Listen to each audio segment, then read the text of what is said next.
could easily be a scoreline that could be put into a comeback here as Bren moves into an attacking side. So even if Empire get these next 2 rounds, I wouldn't be too worried as a Bren fan if you were a Bren fan, of course. So Bren fans, don't worry about it. Empire, neither, because Empire looking really good right now, and more so than I expected. It is their map pick, but of course during the stage 1 VCT, Bren Esports were pretty good on Haven as well. So Empire doing really good right now, and Dubstep could not land that shot, carefully punished as well by Symbol, but Humi will get the frag with the Bucky in his hands. That's a second frag. Now for Humi, somehow 2.05 patch, still looking alive. Borkum here going with the spray down. EJ will find Humi, finally shutting him down, and Borkum and Jesse Vash will find one apiece. That brings it now to a 1v3 situation. Batgos, can he do it here in this situation? He is detained. I don't think there's any chance in heck that he can really bring this back. He does have his gun at the last second. He will get denied though. He will also get the frag, but in the end, enough time to defuse your Hashira, and they do get the round once more. They did not see each other. Borkum and Batghost basically passed each other on the smoke, and nobody spotted the other. That was rather unfortunate there from Batghost, but the one unfortunate thing as well is that Empire didn't really respect the one crucial fact. It's not the Bucky. It's not Dubstep with the ultimate. It's that they didn't respect that Jesse Vash plays with his Hunter's Fury most of the time to get kills. But when you know they're going to be on the weaker buy and you know that they have it on, they will pinch you with it, and you will be forced into positions where Buckies and Dubstep can just thrive in. And you saw that. Humi got a couple of kills with his shotgun, and Jesse Bash was just not allowing them to go around these corners or go back into the exit of B. And it put Empire in a point where if they can't go back, they have to move forward, and forward is where all of the close quarter weapons was available, and it just destroyed them. Now it's going to be a really good round here for Bren. They got a lot of information, and Dispenser is going to be the one to hold this other angle. Dubstep playing 2 for him, but Simple, as he was just holding that flank, is going to be great for the moment here. But Dispenser, though, he's blind, but he still gets the kill. That's beautiful for him, and oh my goodness, just the peek off onto EJ, but he could not able to control that recoil control. 2v3 on the board, as make that actually a 1v3. Sorry, Humi, last one left alive on the Omen. He's going to have to go big if he wants to bring this one home. It is the last round of the half, and so he definitely has to go for this. There is a Jet here. That's going to be EJ playing towards that A main position. If he can isolate the fight and get him, it might just be doable. But the fact that he's going towards sewers right now means that as soon as he walks into the site, he's going to be in between a crossfire and a half here. So he's going to have a lot to deal with, lots of corners to check.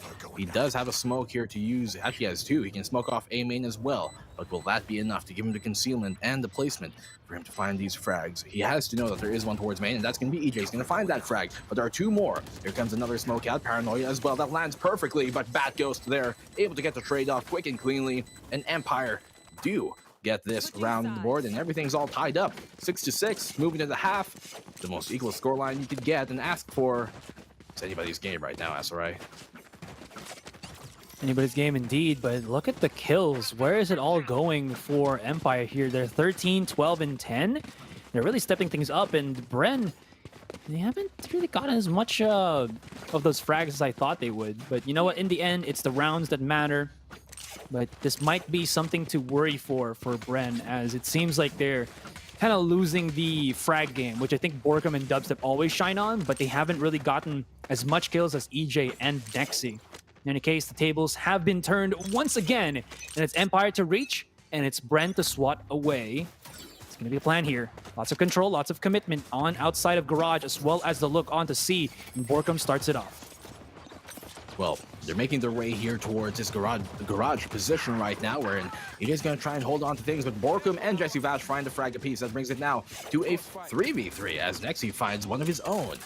Things are all tied up here on the man deficit. They will get the spike plan down here, Bren Esports, as they do take the Charlie site. But coming in from the garage, you can see their Batghost looking for the flank. He's going to have to time this with the rest of his teammates. It's actually going to be EJ here, sorry, from garage, to try and make the push happen. He does have a Cloudburst to work with.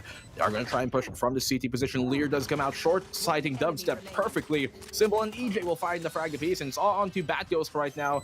Will get that frag on Jesse Vash. Last man alive, taken down. Empire, successful retake here, and perfect timing as well on that Lear capitalization coming from EJ from garage to find that one frag, going 1 for 1. In the end, they win the retake, Empire take the second pistol once more. They took the first one too.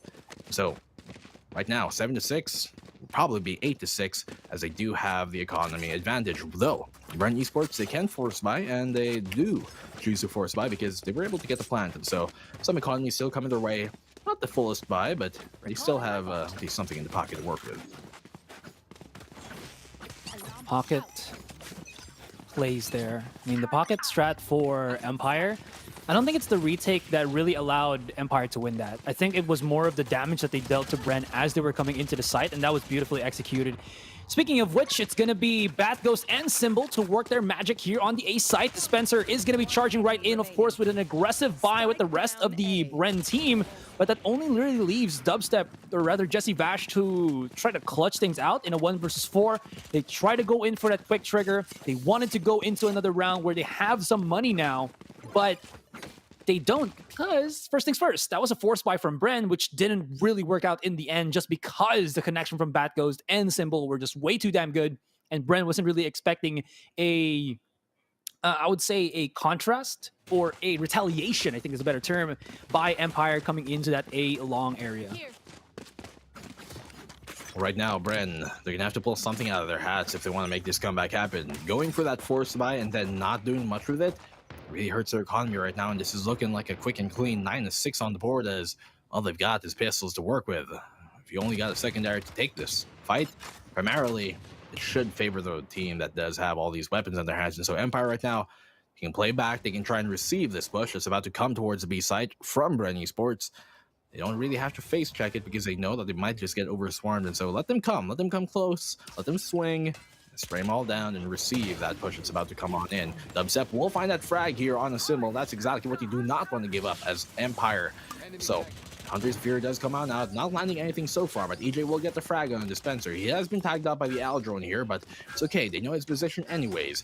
While he will try and aggress further on, the rest of his team going to wait for them to, or rather Bren Esports to walk on into the site and overcommit so that they can actually pounce on them if the spike does get tried to plant down. And so actually going to bring the spike back out here, Asteroid, towards the sewers position wherein Bad Ghost is already waiting very patiently. He's gonna get spotted here if he's not careful. This angle is so punishable by people who were speaking your corner, but Bat Ghost was prepared and ready.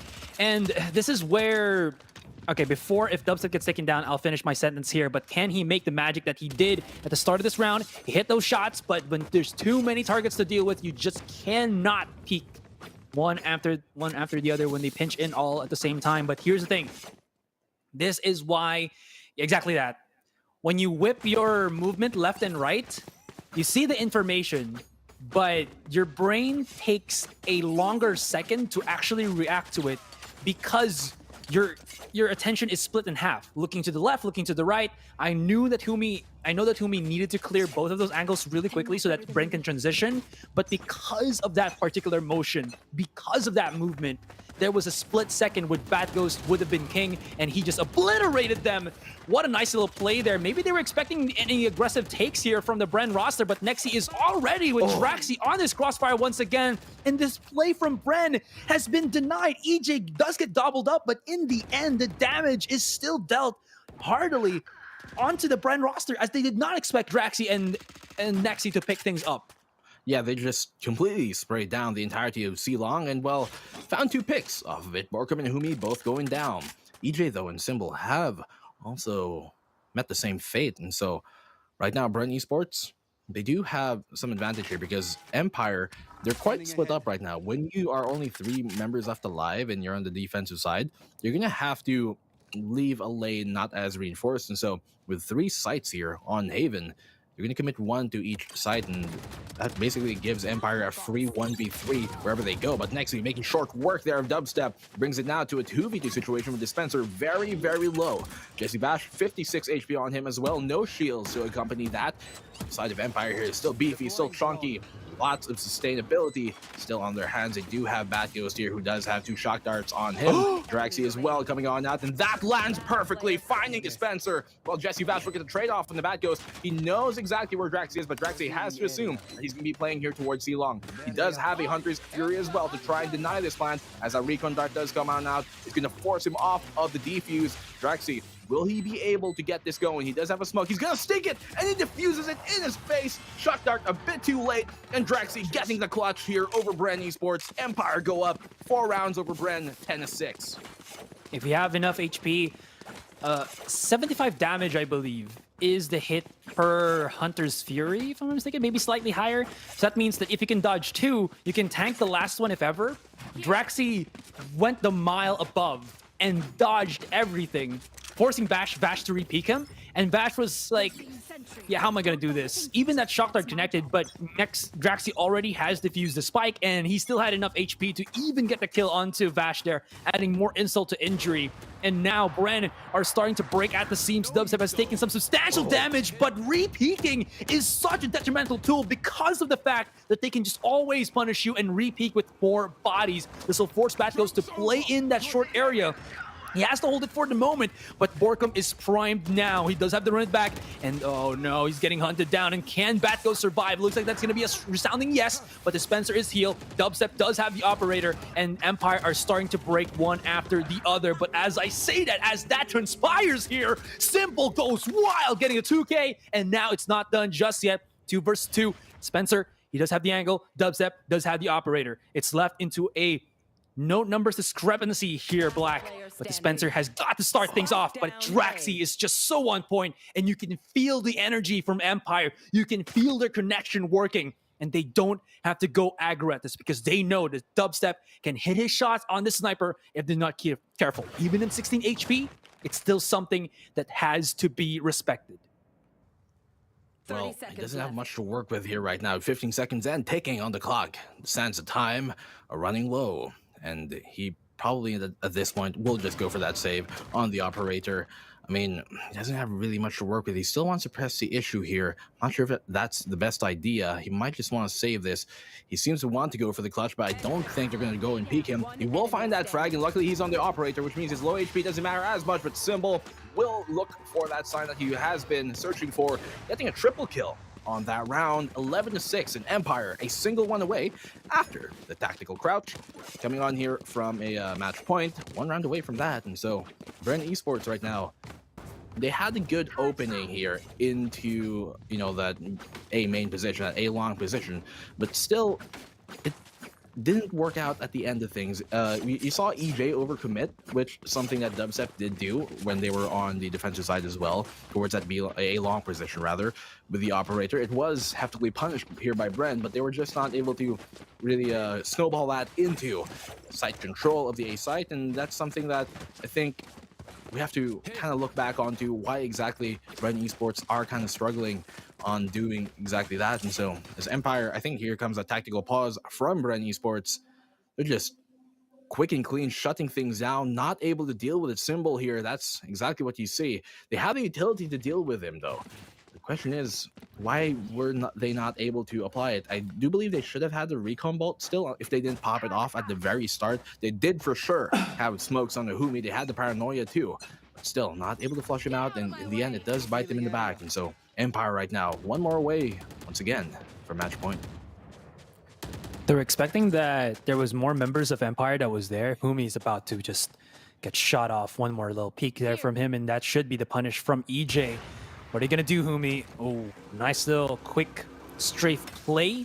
Though this would allow Empire to know that their opponents are not going to be on the better weapons. Draxi finds 2 onto Borkum as well as Dubstep, and Batghost follows as well. But from the behind use on that Hunter's Fury, what does this leave with the 3 members of Bren? As they're going to try to use Jesse Bash for some information, but they're pinched here. They have nowhere else to go, and they know, Empire knows where the rest of the 3 Bren members are. Draxi is going to be first contact, but he does have everything set to his sights. Finds the 1, finds the 2nd, and will finally, the captain here of Empire, strike again. Looks like it's not going to work out, as Jesse Bash is still fatal on this Sheriff, but there's too many targets for him to work with. There's too many targets for him to deal with, but as he takes down Nexi, EJ picks things back right out with that operator, and Black and Blue. We're here with the match point for Empire. Well, it is a boohoo type of situation now for Bren, as they haven't gotten around in 6 straight, so, you know. There you go. Yeah, quite. 12-6 on the board. Literally a double. Well, they double up their advantage here over Bren in terms of rounds, 12-6, and so it's a bit of a hard pill to swallow for a Bren fan right now, if you are one, because they're gonna have to get 6 perfect rounds in a row, and that's quite difficult, especially here for them going on this bye.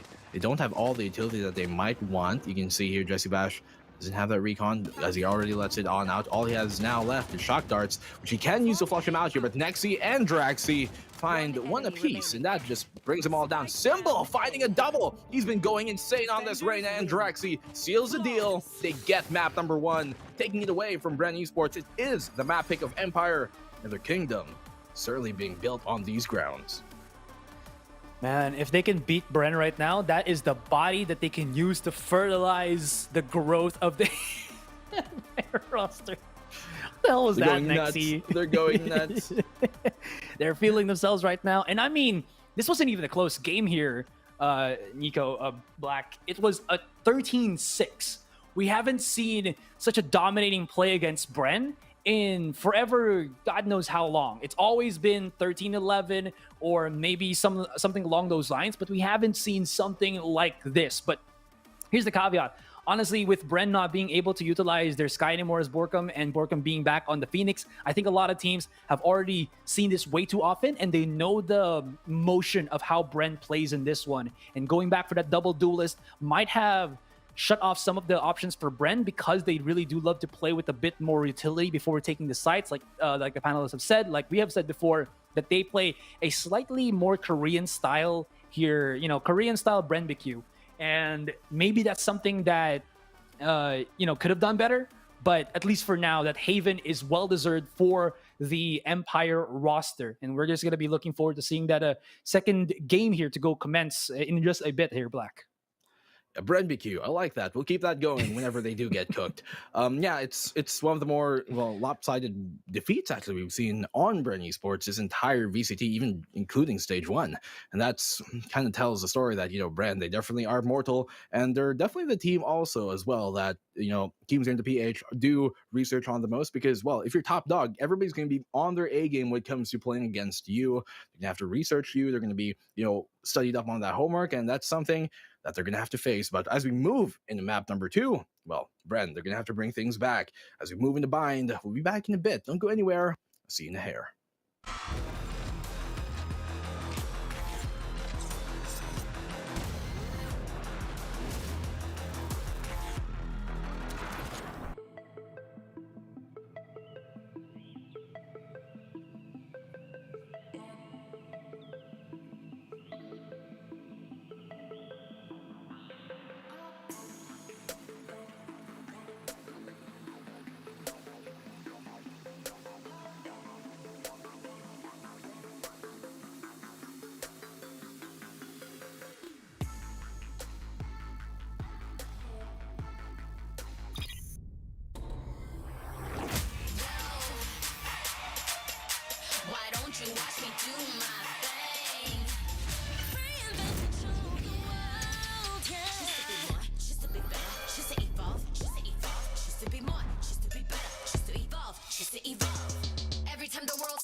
Watch me do my thing.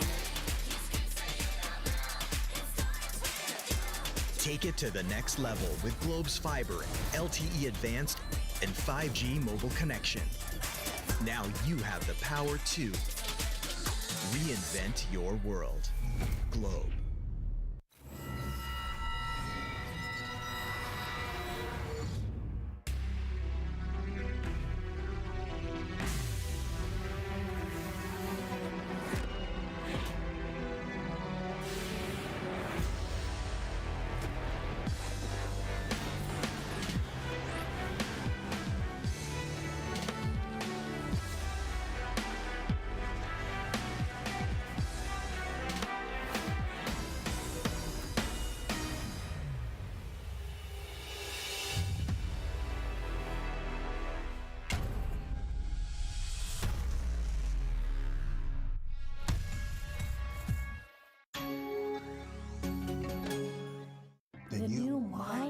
Surfer 99? 9 gig? All sites? For all devices? Shareable with up to 4 people?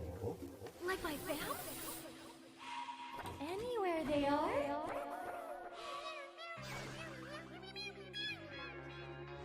The new mind-blowing Surfer All 99.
Well, the days are hot in the Philippines. The nights are slightly getting colder, but this match is hella amazing. Is it going to be the time where Bren finally falls? It hasn't happened in months now, Black, and Empire are knocking on that doorstep. Yesterday, it seems like it was a chance for Atlas. They were knocked off. But maybe this time, this Empire roster, this Empire rendition has an opportunity to do that. Pick off Bren and go straight in to the grand finals tomorrow.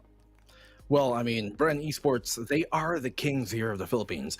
They are the top dog by far. Nobody even comes close. But there have been many challengers to that throne and the title. As you said a while ago, yesterday it was SE Atlas trying to do that. They almost took Icebox, even map number 1, and they brought it to a full 3-map series with a triple overtime too to accompany it. And as we're moving on here, Empire, they take map number 1, which, as I said yesterday on the broadcast with SE Atlas, if you want to take a series here as a Filipino team against Bren Esports, you have to take map number 1, because Bren Esports always, not always, but for the most part, they do start slow. Map number 1 has always been a bit more rougher for them, and they get going. That steam starts building as we move into map number 2 and 3. And since we're going into Bind, which is a map pick here as well for Bren Esports, I'm going to expect more of the same that we know Bren Esports can do. We know that they can come back here. We know that they can get the ball rolling. And when they do, oh my, it might be a bit, well, quite of a thing for the side of Empire to deal with, but they get map number 1. And that's the most important thing right now that they can do, because right now, even if they lose Bind, we're going to go into Split, which is going to be the decider. And that can go really any way. And quite aptly named, it is Split. So you can either go left, right, who knows. What are your thoughts, man, as we're moving into Bind here, which is, by the way, Bren's map pick? My one thought about this is I don't think teams respect Bren's bind map anymore, because they all start to fear Haven. But as you can see, Haven isn't the best map for Bren. If you can understand how they rotate around the map, you can always oppress it. And it seems like Empire, understanding that, just picked it off, even though there was some maybe concerns from us and maybe even the viewers that Haven is a Bren map as of recent. But honestly, when Bren went up against Atlas yesterday, that also showed the weaknesses that Atlas had, which was they needed more punch. And it cannot only be Kakarot on a duelist to take the sides up against Bren, but with Empire being well-rounded, having EJ and Symbol do this duo tandem for the entry, and then being backed up by Nexi, there is a chance right now for Empire to really mesh things out. They're going to be starting on the defending side, but I think the real challenge for them would be to get the rounds that they need here in the defender and start to work against Bren on the attacking, because that's where it starts to fall for a lot of the teams, is that when Bren starts to defend, nobody can pierce in these sides. And Empire, they have to work with this, but I do like the composition that they built here. It's well-rounded, and it gives a lot of options for them to work any of the angles that they want to do. There definitely is a lot here to be considered from both teams. How will Bren play their defense? How will Empire go for their offense? Will they be playing the correct power positions? These are all questions that we're going to see unfold here. Who will be taking mid control? That's a very important thing to do. And we know that Bren, a lot of times, you know, if they have Dispenser like on that Cypher, for example, or any Sentinel, he does like to sometimes go for that roam game, and he can, you know, cut and execute before it even starts. And so them now rather here, Bren Esports starting on the attack is going to be something big, because it will be their shot and their chance to finally get the ball rolling here. They were not able to do it in map number 1. Haven certainly did not fall their way, only getting 6 rounds. We're going to see if that's going to continue on here, if that's the story we're going to continue to tell, or, well, will they finally get things flowing their way? Empire, their kingdom, the walls are certainly up. The question is, will they build a castle on top of it and dethrone Bren Esports at the end of this series? That's certainly what they're going to be looking for. What the story that would be to tell as we get into round number 1 here of map number 2. Bren Esports, this is their chance to get something happening. Symbol, start things off here. Pushing out on Showers. He finds a frag, but a quick trade-off from Jesse Vash. A bit too overeager, but he does go 1 for 1, so it is kind of a mutual benefit and loss on both sides. They take in shower control, yes, but that doesn't necessarily mean that they can storm into the site just yet, because this far B-long control already being held here by EJ. Spencer, I think he has an idea that he is pushed up all the way towards that fountain B-long position, but there is 2 of them. There are 2 of them, rather, sorry. And this might just pose a problem. But the thing is now, EJ and his teammate, if they do commit to this position, it might be a bit too difficult to fall back into. They do get the frag. Next, he will chime off on the Spencer. Brings it now to a 4v3.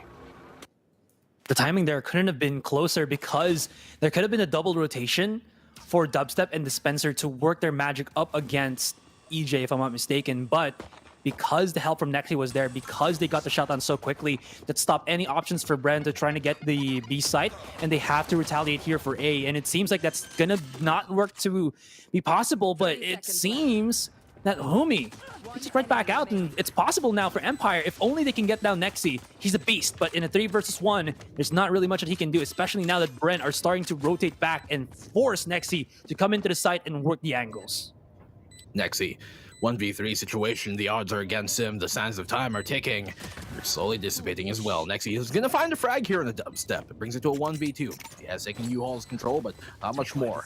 Tripwire there to try and buy him some space to work with. He is able to start the engagement here, but not able to end it. Throws the first punch, yes, but Humi will come in with the last. First round going to Bren Esports, and it's already a better start than it was on Haven, because Empire were able to take both of the pistols there, if I do remember correctly. And that was something that really bit Bren in the back, because they kept on being on the back foot, with their economy not falling in their favor. This time, Bren Esports finally able to get things going, and they do force up the Spectres on the side of Empire, and play a bit more conservatively on the bank, forcing up Sheriffs, and the pistol is all they're going to really try and work with. They want to play for that 3rd round economy. Let's see what they can do. I think they shifted up EJ to play on the Reyna compared to the last round where Symbol was the one on the Empress himself. And Empire are going to be playing that slow, methodical way Dispenser does get overwhelmed, though. That's going to be the quick heal for EJ, and Symbol is just going to hold off for the moment. If ever they do plant down that spike, it's going to be a detrimental paint shell that could really soften things up for the blow. There it is. Ooh, it's actually going to get caught on the railings there and not get a target that it needed to. But the lineup from Bat Ghost, they knew where it was. Dubstep and teammate, no, Dubstep and Alonesome is going to have to try to fend off the members here of Empire. And what is happening? This is 3 members going down on Dubstep, and that is going to be a round win for Empire. They pick it up on the pistol, on a upgrade pistol round, and Bren are back to 0. They just keep on punching on back, don't they, here, Empire? Not letting Bren even get a foothold into extending a lead. And now this actually hurts Bren quite a bit, because if they commit to this buy, which Dubstep is the only one who can, then they're going to be even lower on economy. So they have to go on the eco round here. Well, Empire do have the weapon. So it's kind of like things are tied on up.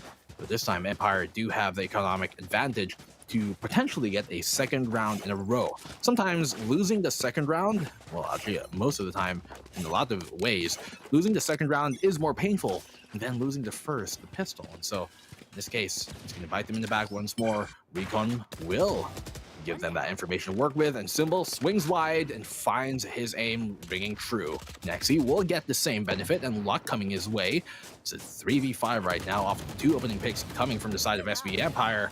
Dubstep, he will find a double kill to get things going here for the Bren Esports side. They do equalize the man disadvantage up. That's going to be both Nexi and EJ going down. Big players to get removed off the board. They can bring the spike down here towards the B site, and that's exactly what they're going to do. And Dubstep finds a third towards Bravo. Will he find even more is the question. Spike will get planted down. Roomba Death to try and delay the push. Seems like a crush gear battle right now as they're both releasing them, but Boomy has a great flag to capitalize on this. That's right.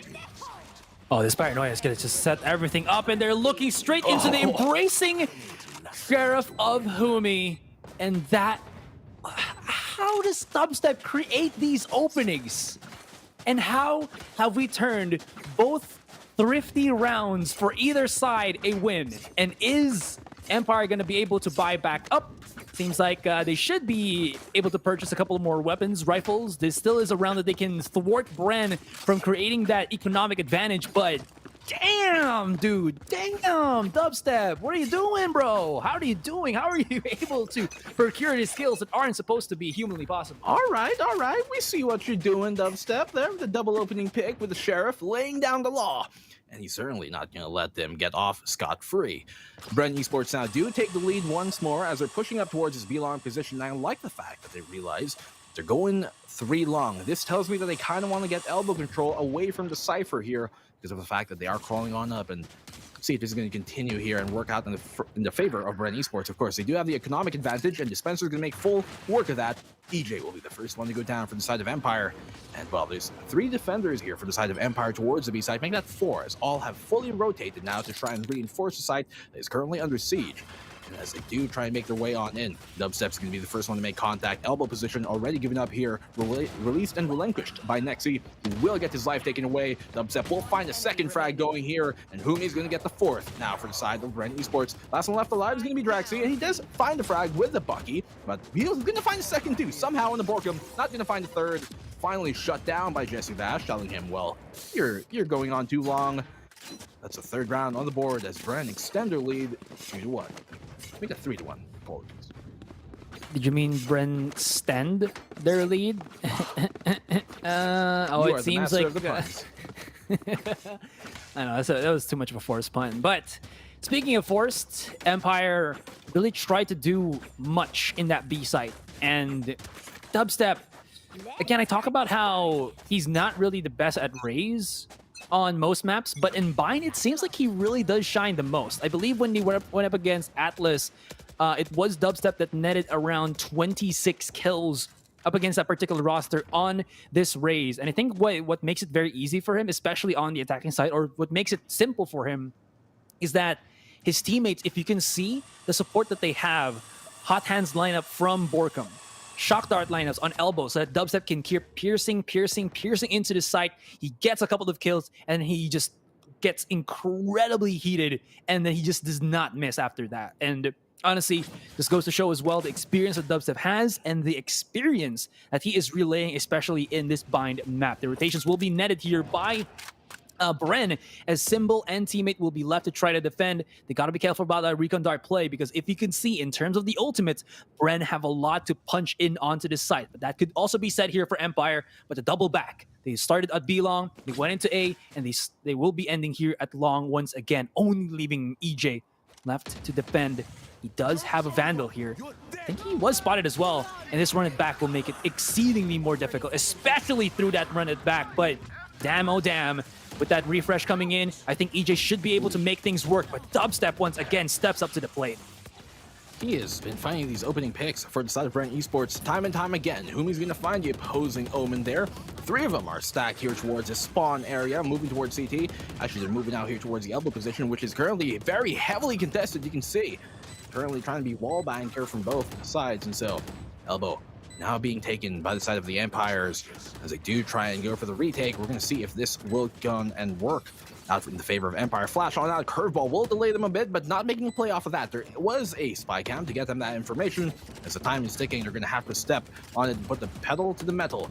Nexi will find the opening pick on the Dubstep. That's a big player to find, but there's still 4 Bren Esports members here with just Symbol going down. That's going to be Nexi and Batghost, the last 2 alive. The call is made. We're going to go for the save. In the end, the round will go in the way of Bren Esports, who quickly thwarts any hopes of Empire's retake. The big pinch in coming in from Dispenser as well.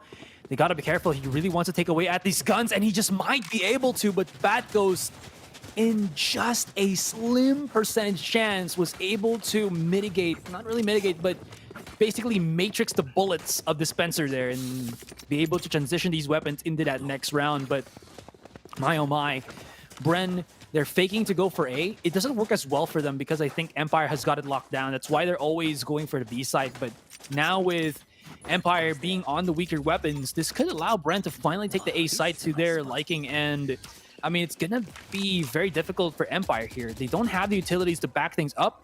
And it seems like just Bren are so well meshed right now. They certainly are, and I like the fact that you can see here, while Dubstep goes for the swing, he knows that Humi is there to back him on up, but will they expect EJ on this angle? He will find that frag, and I believe he's going to dismiss on out, but Humi is going to punish him after the fact, giving it 1 for 1. So they do have 2 rifles here on the side of Empire. You can see a Vandal in the hands of Nexi and Batghost, and so what can they do really right now? What can they work with? Or rather, what can they do with what they've got to work with? Nexi around the corner here, Dispenser. Will he expect this angle? He's going to be crawling on, and he has to be careful because Nexi will find the angle there. Neural Theft does come out, and so they know where he is, and he finds a second here on a Humi. He might even find a third on the Jesse if he's not careful, and so Cyber Cage going out. Concussion will kind of knock on back, and so there goes the shock dart, not landing. Draxi will shoot that owl drone out of the air.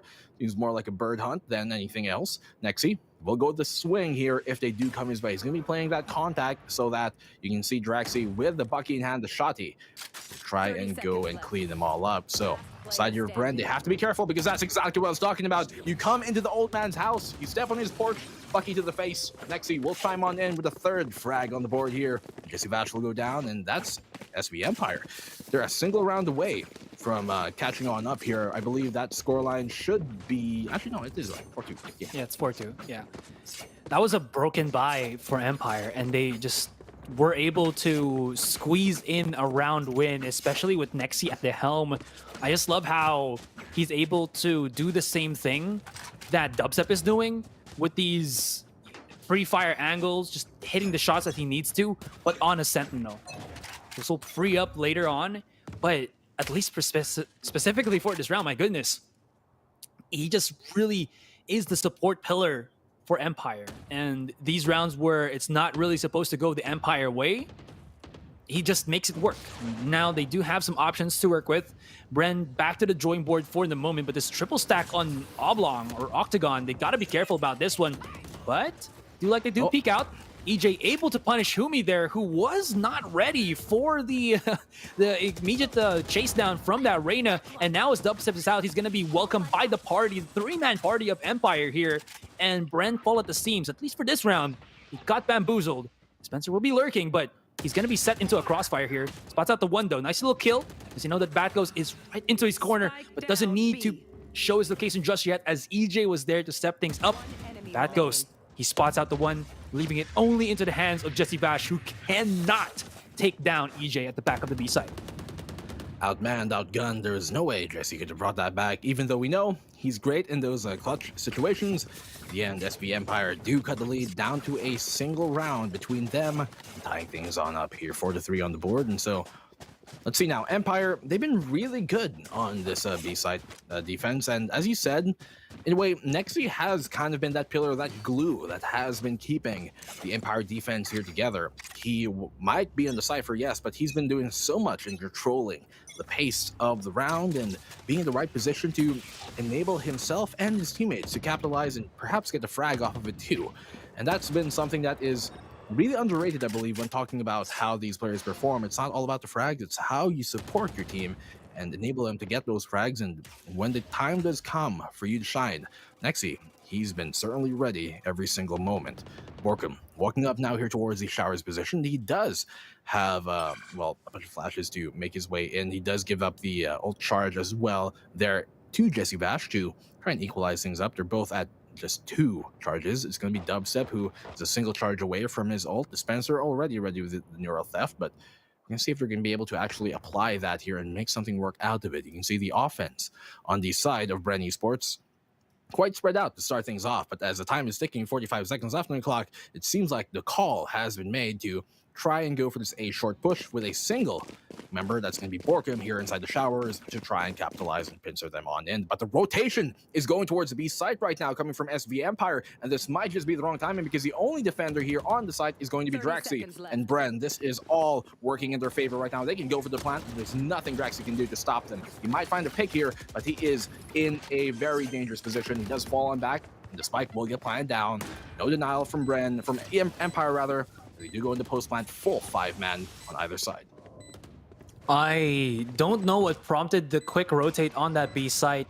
Maybe it's because Bren was always successful there. There was no information on both sides, but they're 50-50 to try to get some information, maybe even spots out some lurks from Empire. Still works because they get the site, and like you said, it's going to be the 5 versus 5 with Dubstep quick on that trigger, shuts out EJ, and it's Bren just doing Bren things once again. Nexi at the back of triple here cannot find any more targets, and Humi, as he flushes him out from U-Haul, that's going to be a Bren win to say at the least. And Bren is just going above and beyond. They played such a slow pace here because they were hoping that Empire would peek out a bit more aggressive, similar what we saw with EJ and the rest coming outside from B-Long. They spot nobody, but they also did not show their presence at all. So they tried to hope that this slow style of play will maybe net the rotation from Empire, and it did.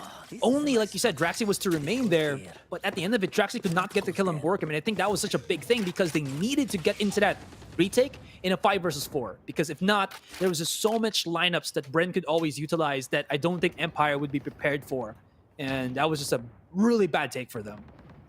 Yeah, I mean, to say that he was outmanned in that situation is...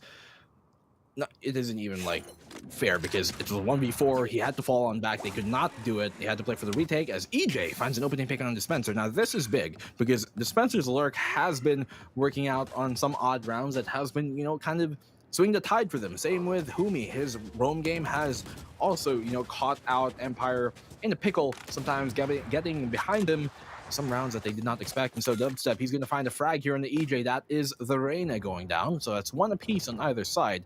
And in the 4v4, typically, on most maps, it does favor the attacking side. But I guess Bind is kind of in a weird way because you don't necessarily have a true mid position. There is that position towards Hookah, but Borkum will be taken down towards Draxi. And so it doesn't necessarily split the defense up as much as it might have otherwise in maybe a Scent or something.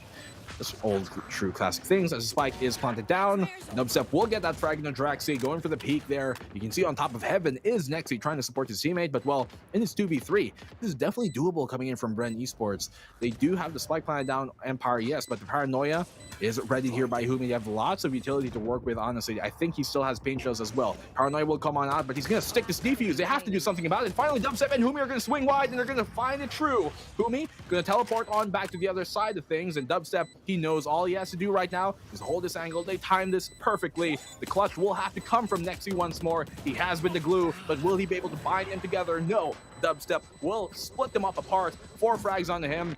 Escapes safely here, Humi. And they get another round on the board. That brings it now. Should be 6-3 if this is incorrect. I just point out that was a big brain play from Bren. After that kill on Draxi, the last information known on where Dubstep was on Shower. Humi went into Shower as well, or at least paranoid out of Shower, to bait the 3 versus 2 to let them think that Dubstep wasn't going to be coming outside on short. And Dubstep went all the way around, so Empire were all looking at Shower, not expecting for the big flanks. All of their attention was in that bathrooms area, and they did not expect the pinch. What an incredible quick strategy play there. Gonna be a quick peek out here from Draxi, and Dispenser is gonna be a bit of in a bind, but it seems like he's gonna wiggle his way out. Nexi is gonna get spotted. EJ is already here on U-Haul, but once again, the brilliance of Bren is showing. Now, it's a 4 versus 5 here with not really a lot of weaponry to the side of Empire, and they back away.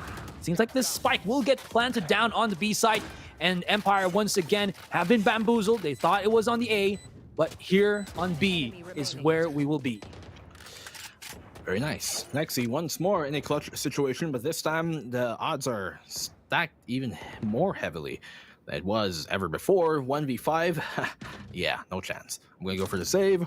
Right call to make. He does have a cam as well to see the entirety all over the A side, so he knows that for that matter, it is quite safe. All he has to worry about is his behind. Check your back. Make sure nobody's coming up, and so right now, Nexi gonna wait here on top of heaven. Jesse Vash coming his way. Actually doesn't. Goes straight towards the site.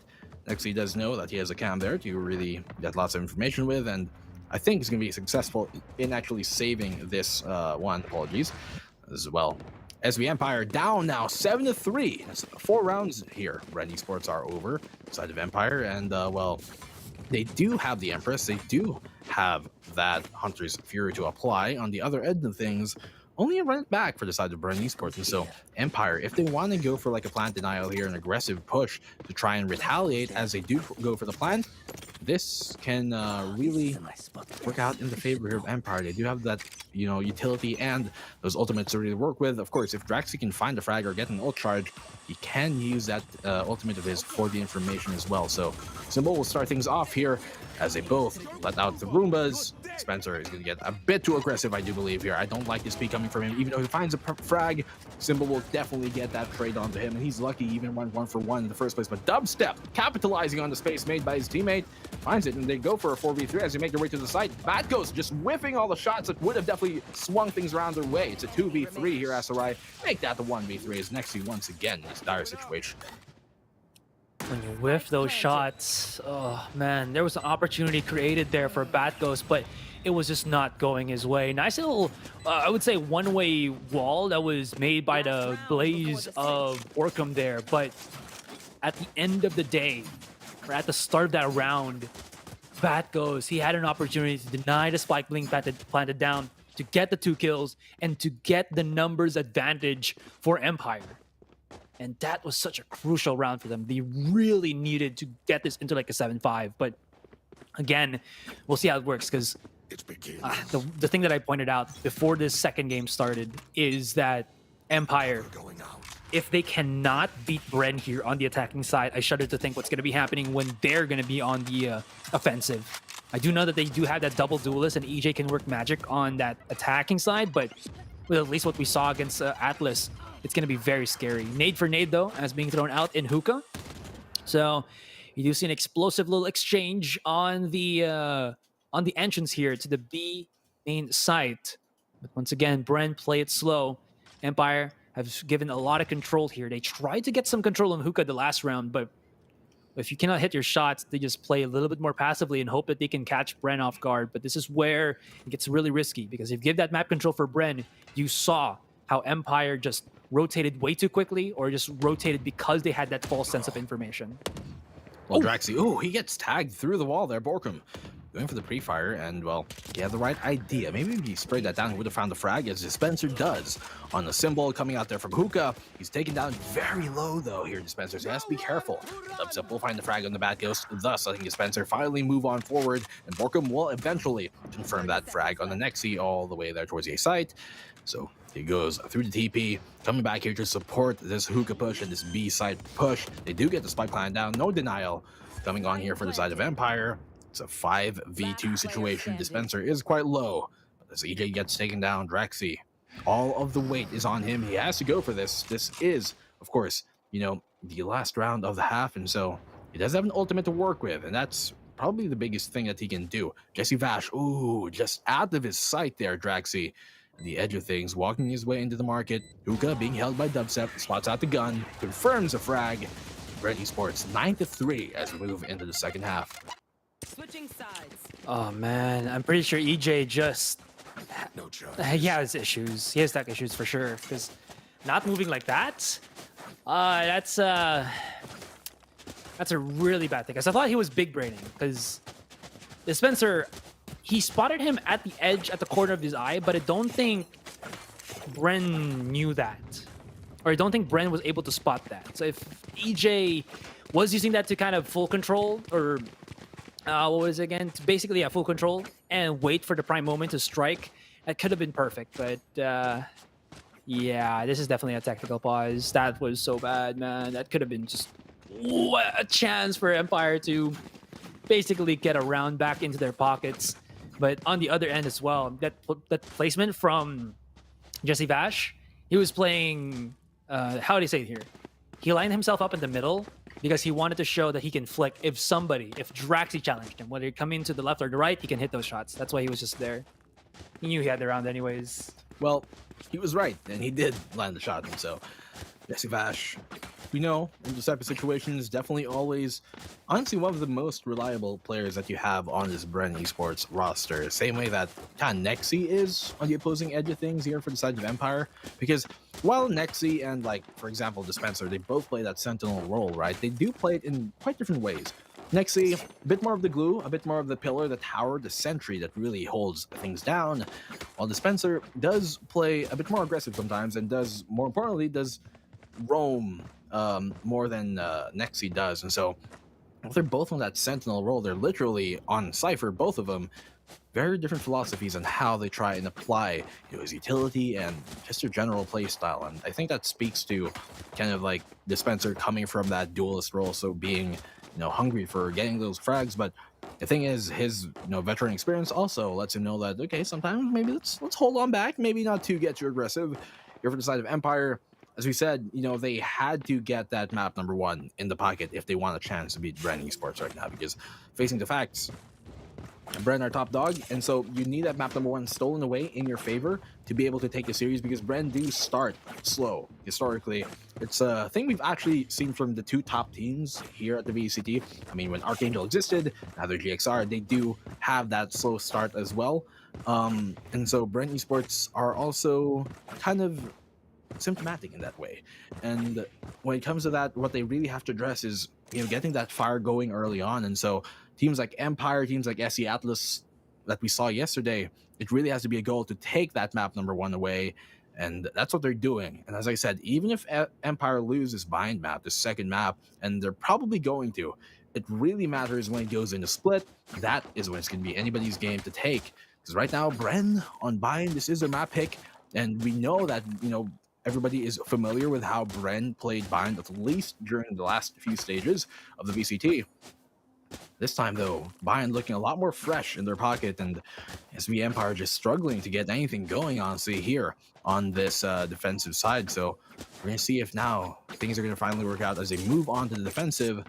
Their attack, not too hot. Hopefully, their defending side, once more on Empire, will look a bit more shiny. Well, at least for now here, Black.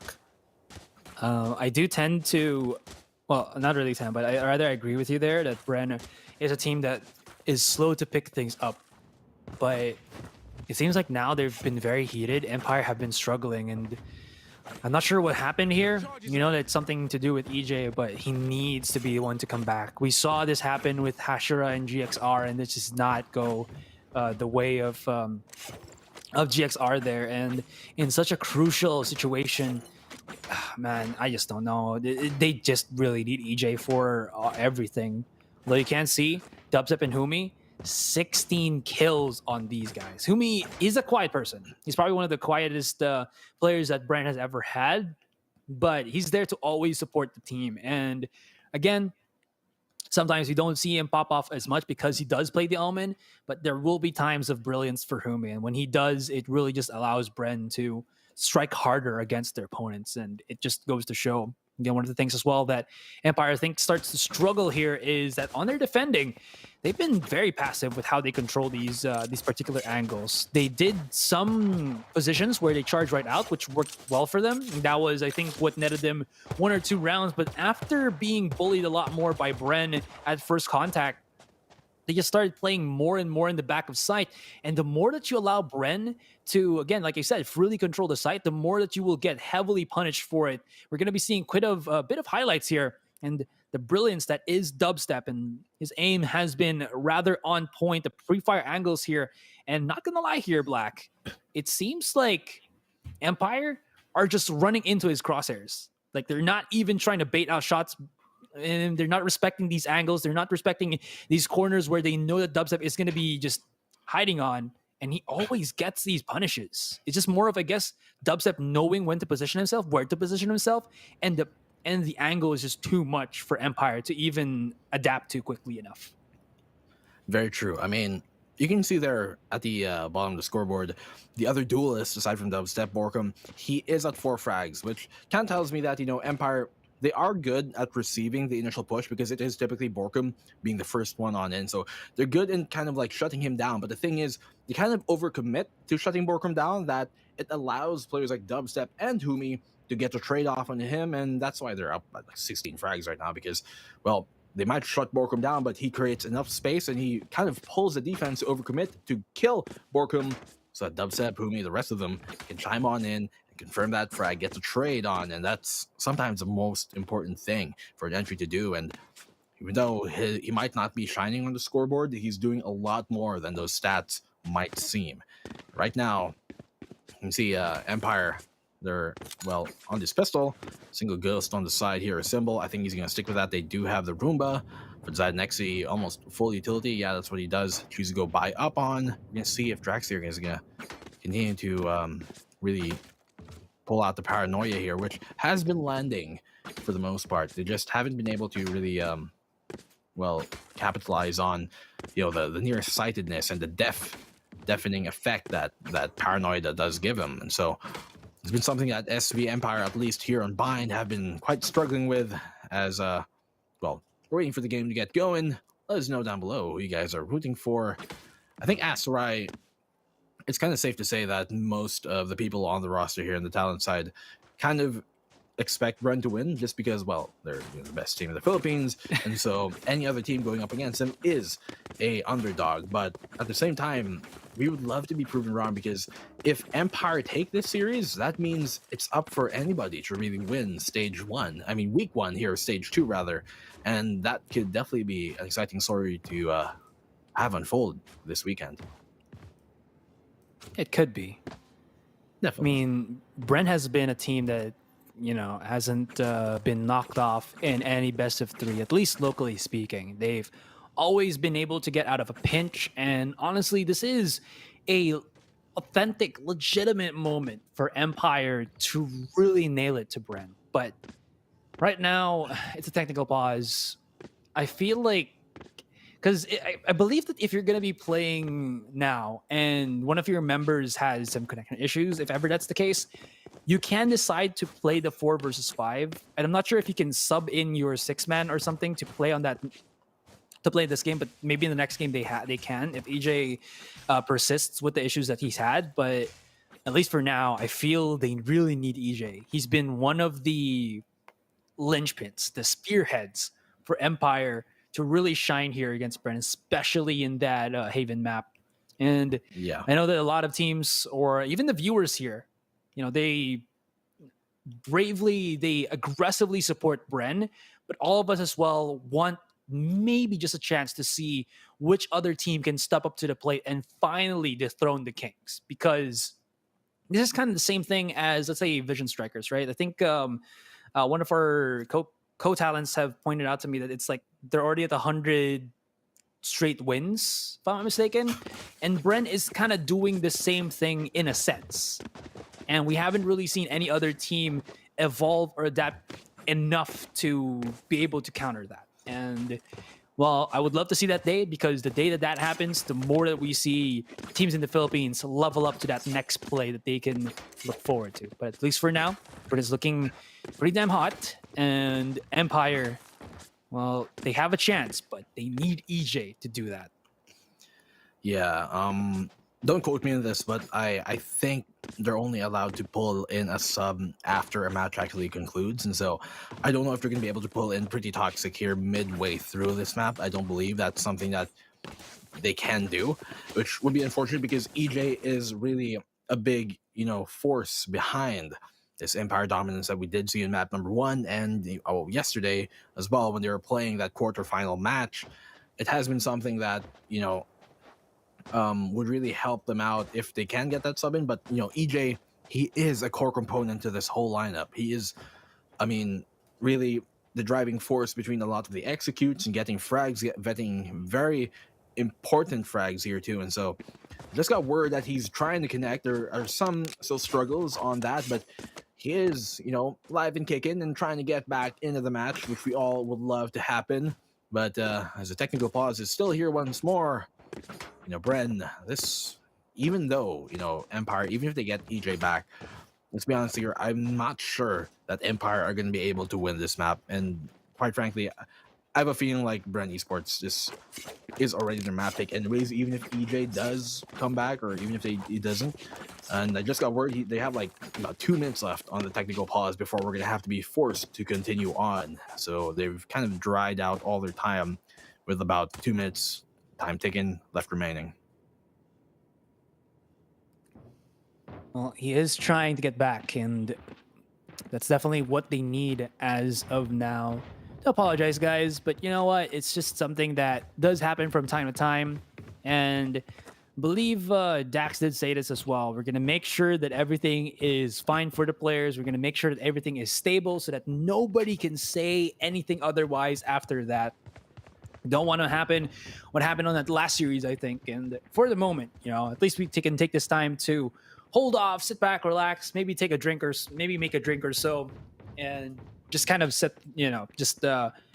look forward to the resume of this match. And while we're at it, while we're just chilling a little bit here, Black, wanted to point out that we have still not yet seen an Astra be used by these teams. I know that there has been a whisper that Filipino teams are starting to practice with it, but they're not as confident, I think. But maybe once we reach the point where VCT is on patch 206, we might be seeing her a lot more. We might be seeing Viper a lot more. And of course, that accursed Bucky will be no more. Man, I can't wait for week 2, because I feel like all of that is going to be coming out. We're going to have Astra. I feel like on week 2, we're actually going to have a team pick Astra. We saw like Borkum kind of teasing that a while ago, but I feel like, teams are actually going to try and employ that come week 2 and 3, and especially the Viper buffs that we do have in patch 2.06, which really makes her a lot more oppressive, and she already kind of is in some ways, especially in Icebox. But now, going to be forced to continue on. I'm not sure if EJ has returned into the game, but we're going to be continuing on here. They have, of course, expired the time that was given to them in a technical situation. And so it just is the nature of the beast. We're going to have to continue on here with the match.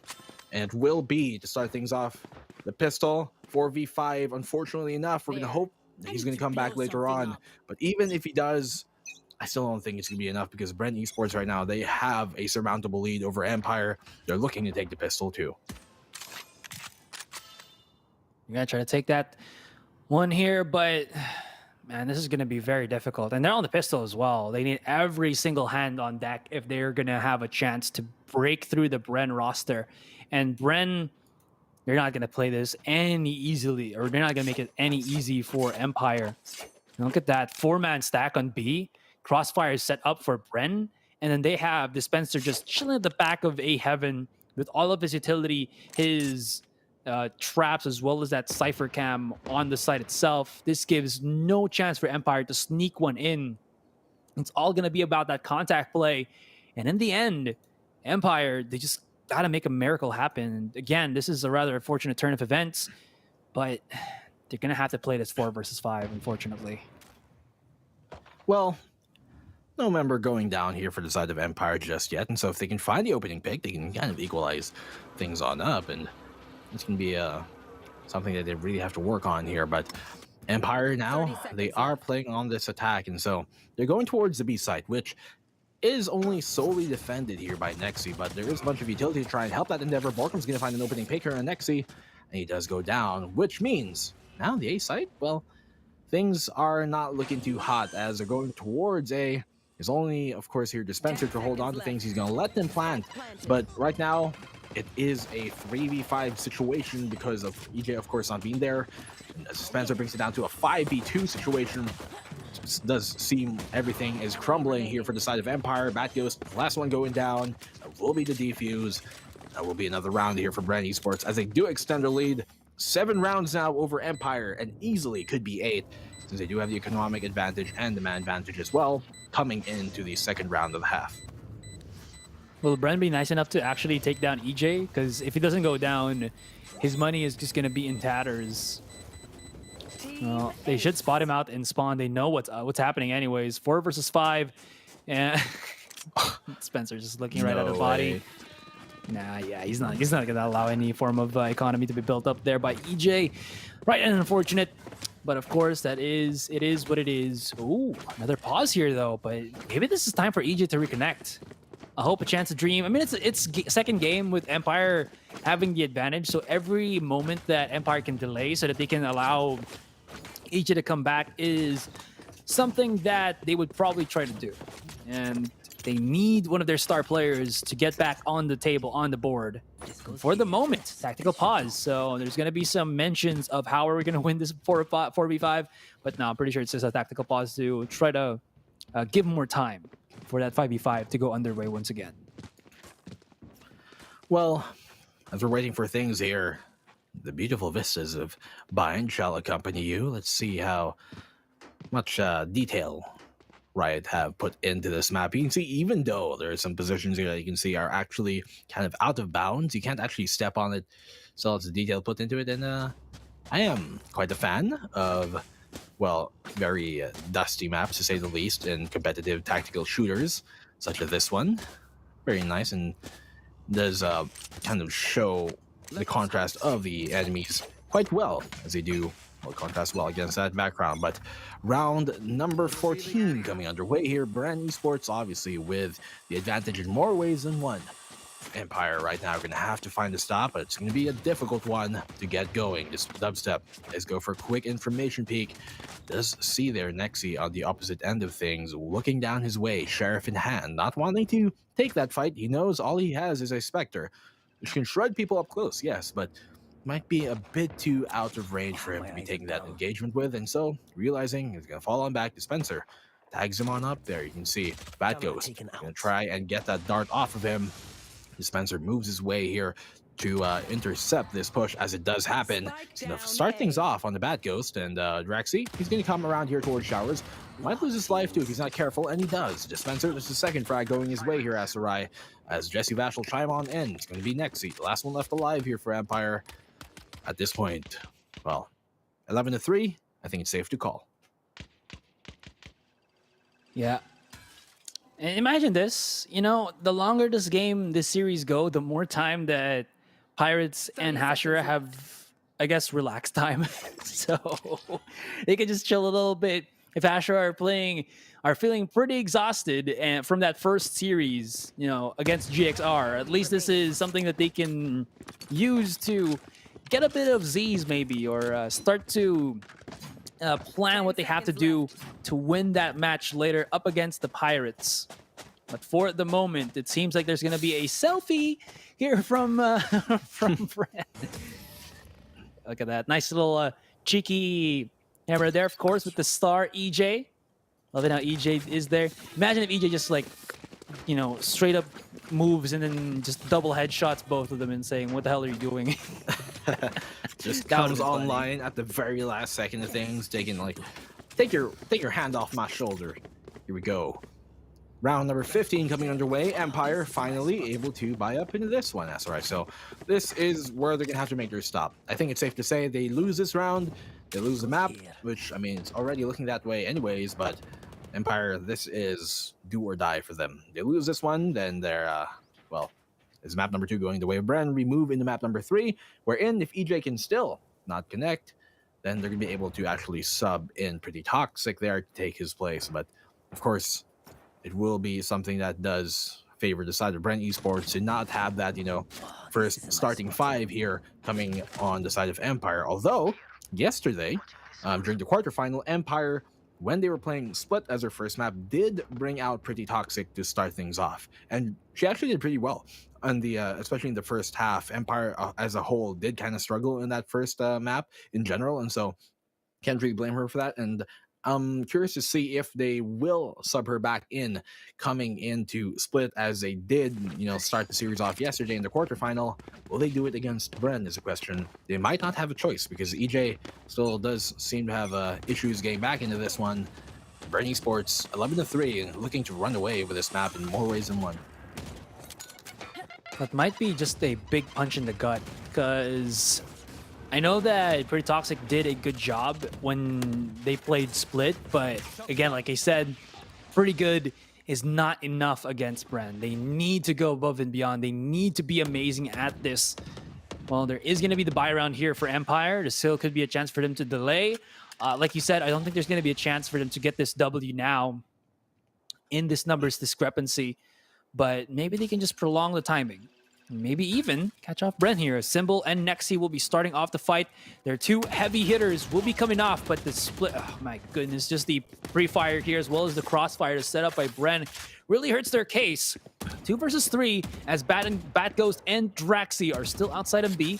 Bat Ghost is trying to find any openings that he can, but Vash is about to put him in a rude awakening. He's about to get spotted out, and even Bat Ghost, with his ability to react not fast enough. Jesse Vash was there already charging with the Spectre. And Draxi, he knows where the spike is, but he doesn't know where his opponents are. And this is going to be a big crossfire. That's going to be the round done.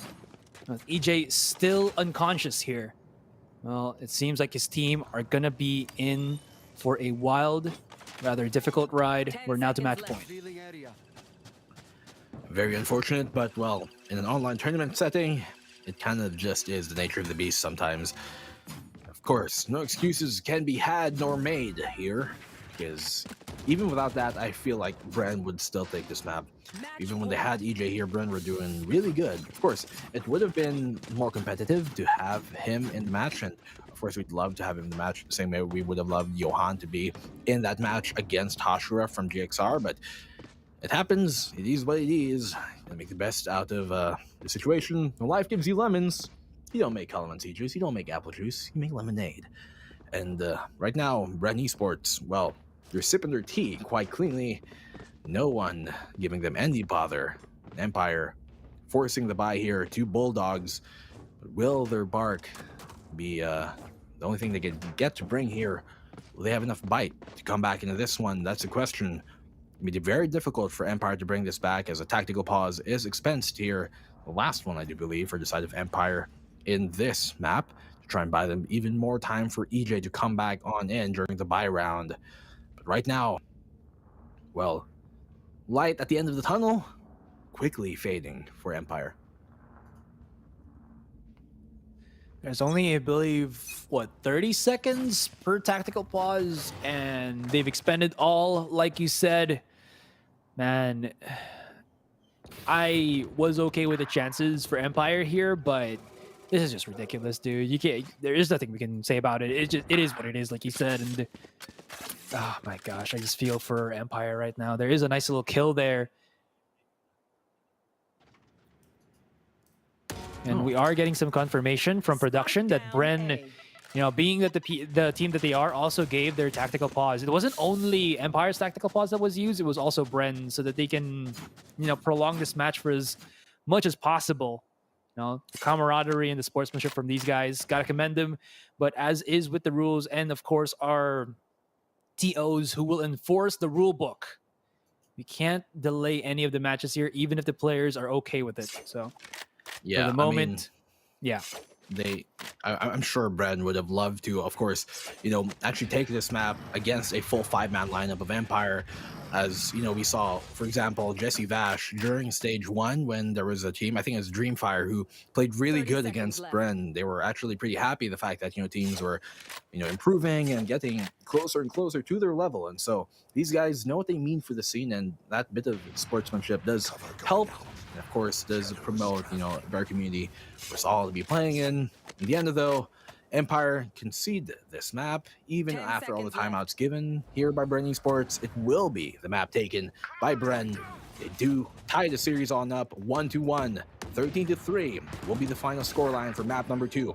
As you move in a split, Defenders it win. will be our decider. Draxi getting I guess a bit of a consolation prize at the end of things, but well, you take what you can in these type of situations. And for the side here of Bren Esports, they do get map number 2 coming their way. Hopefully, map number 3 will be a more competitive one. We can get a full 5-man roster lineup here for the side of Empire.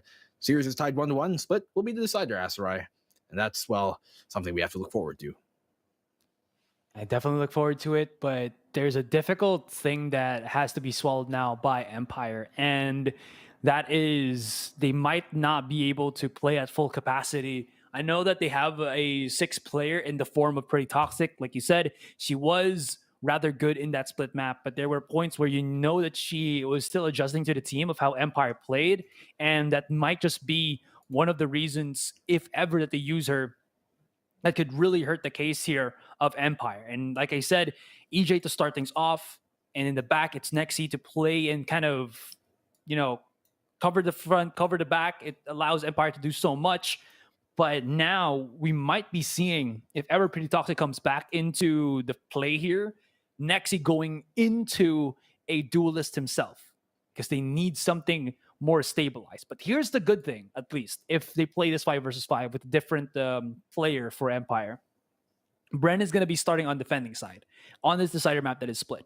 And if they can survive the chokehold that Bren has and has always had on the split map, the way that they play it, there is a chance, if they can get maybe like 4 to 8 rounds or maybe even more, there is a chance here for Empire to mount that comeback. We'll see if Nexi will decide to go for this duelist or keep the Sentinel if ever EG does not come back. But at least for the moment, that is what I'm seeing. What I'm foreseeing is going to be happening for Empire here.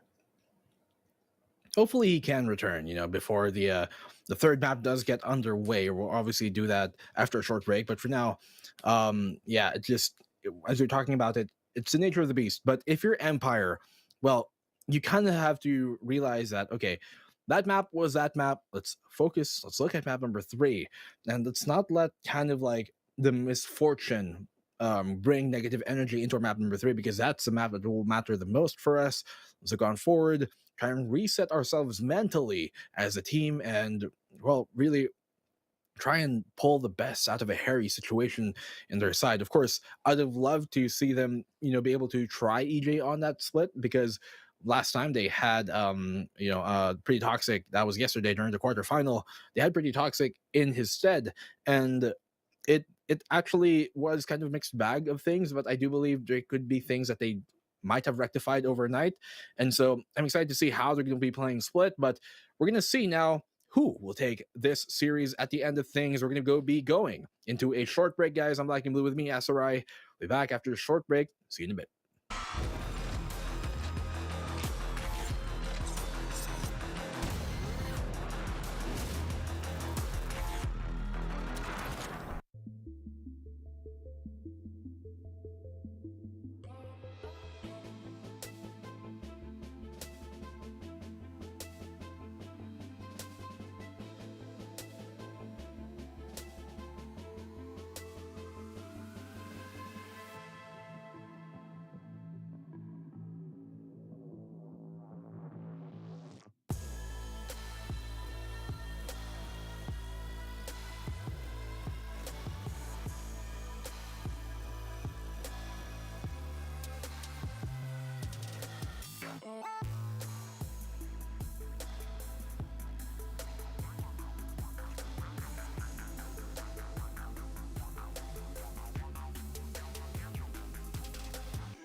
Welcome back, ladies and gentlemen. We're looking to move into map number 3 in just a bit. That will be split.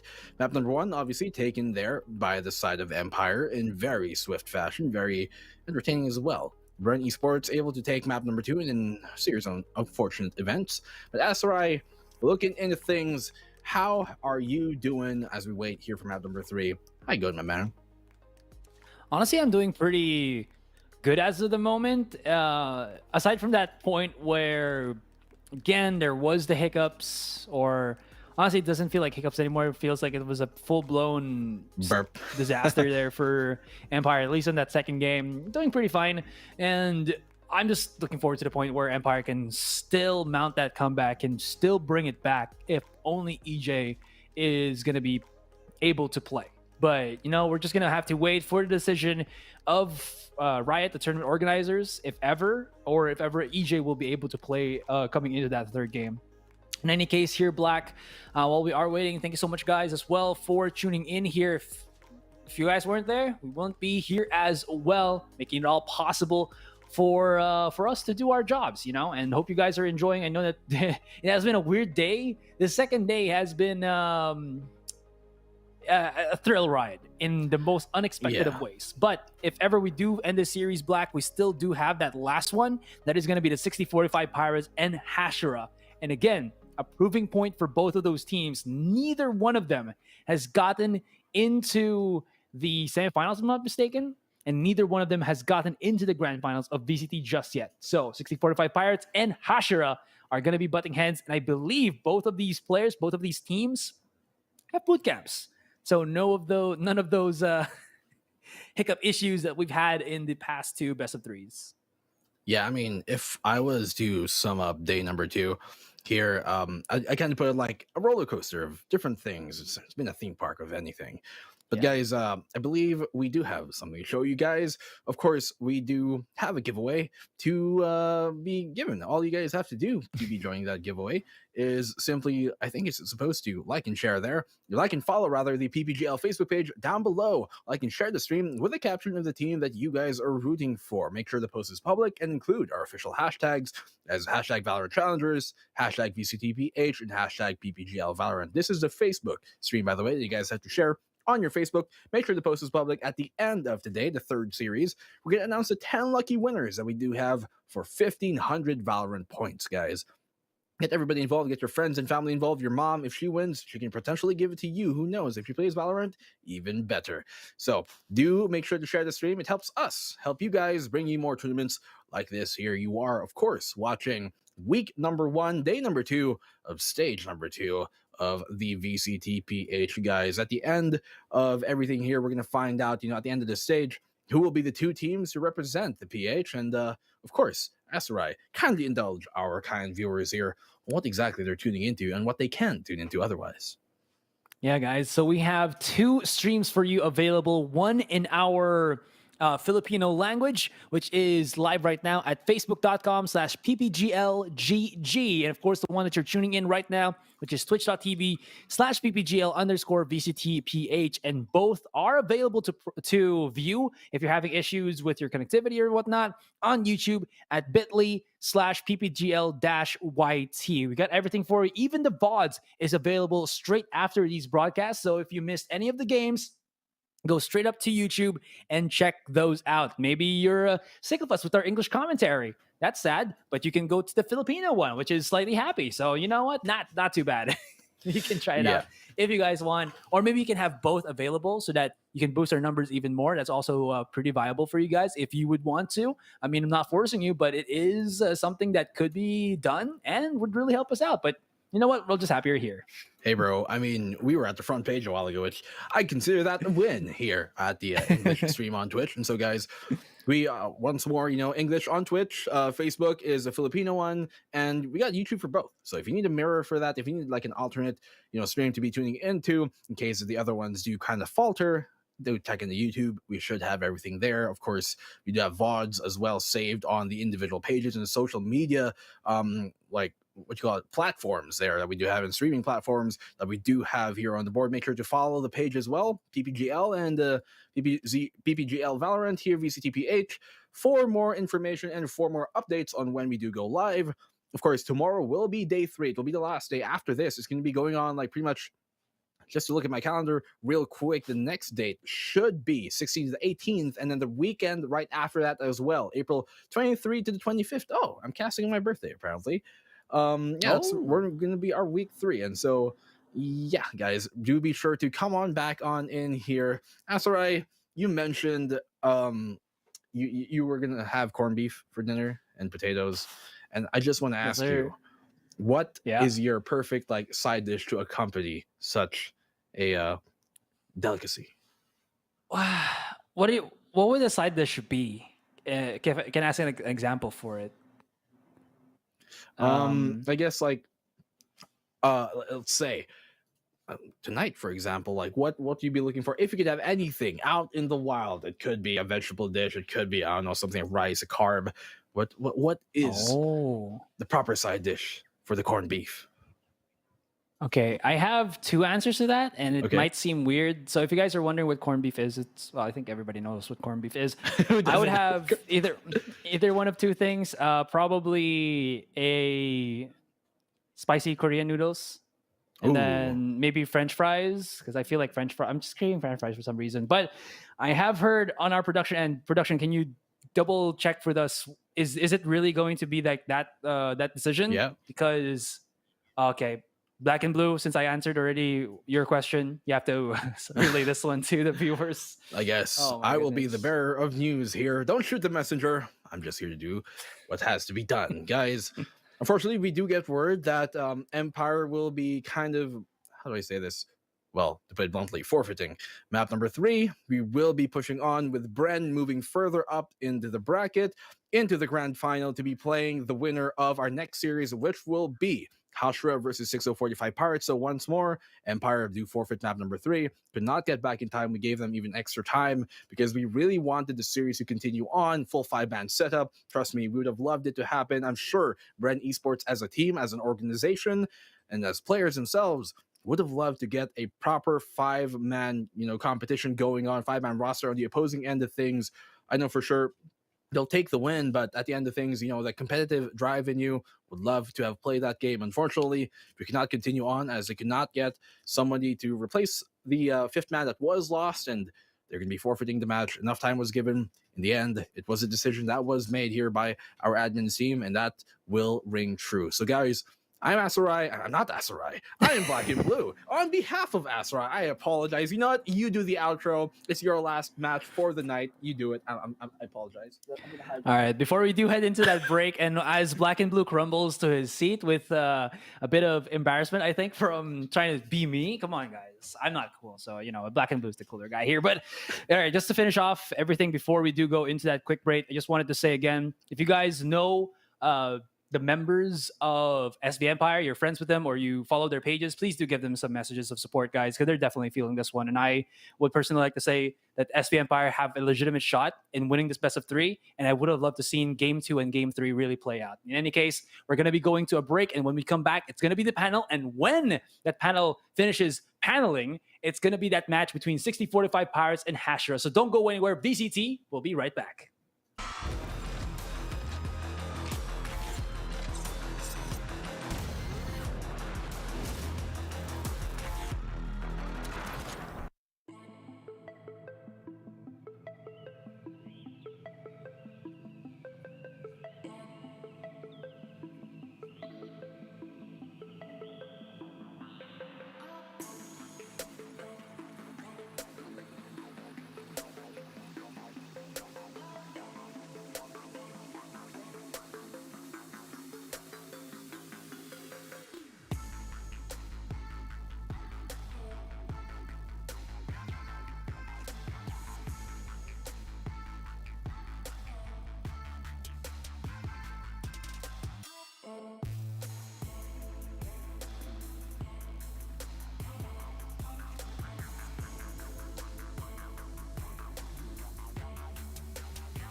little bit of disappointment all across the board here.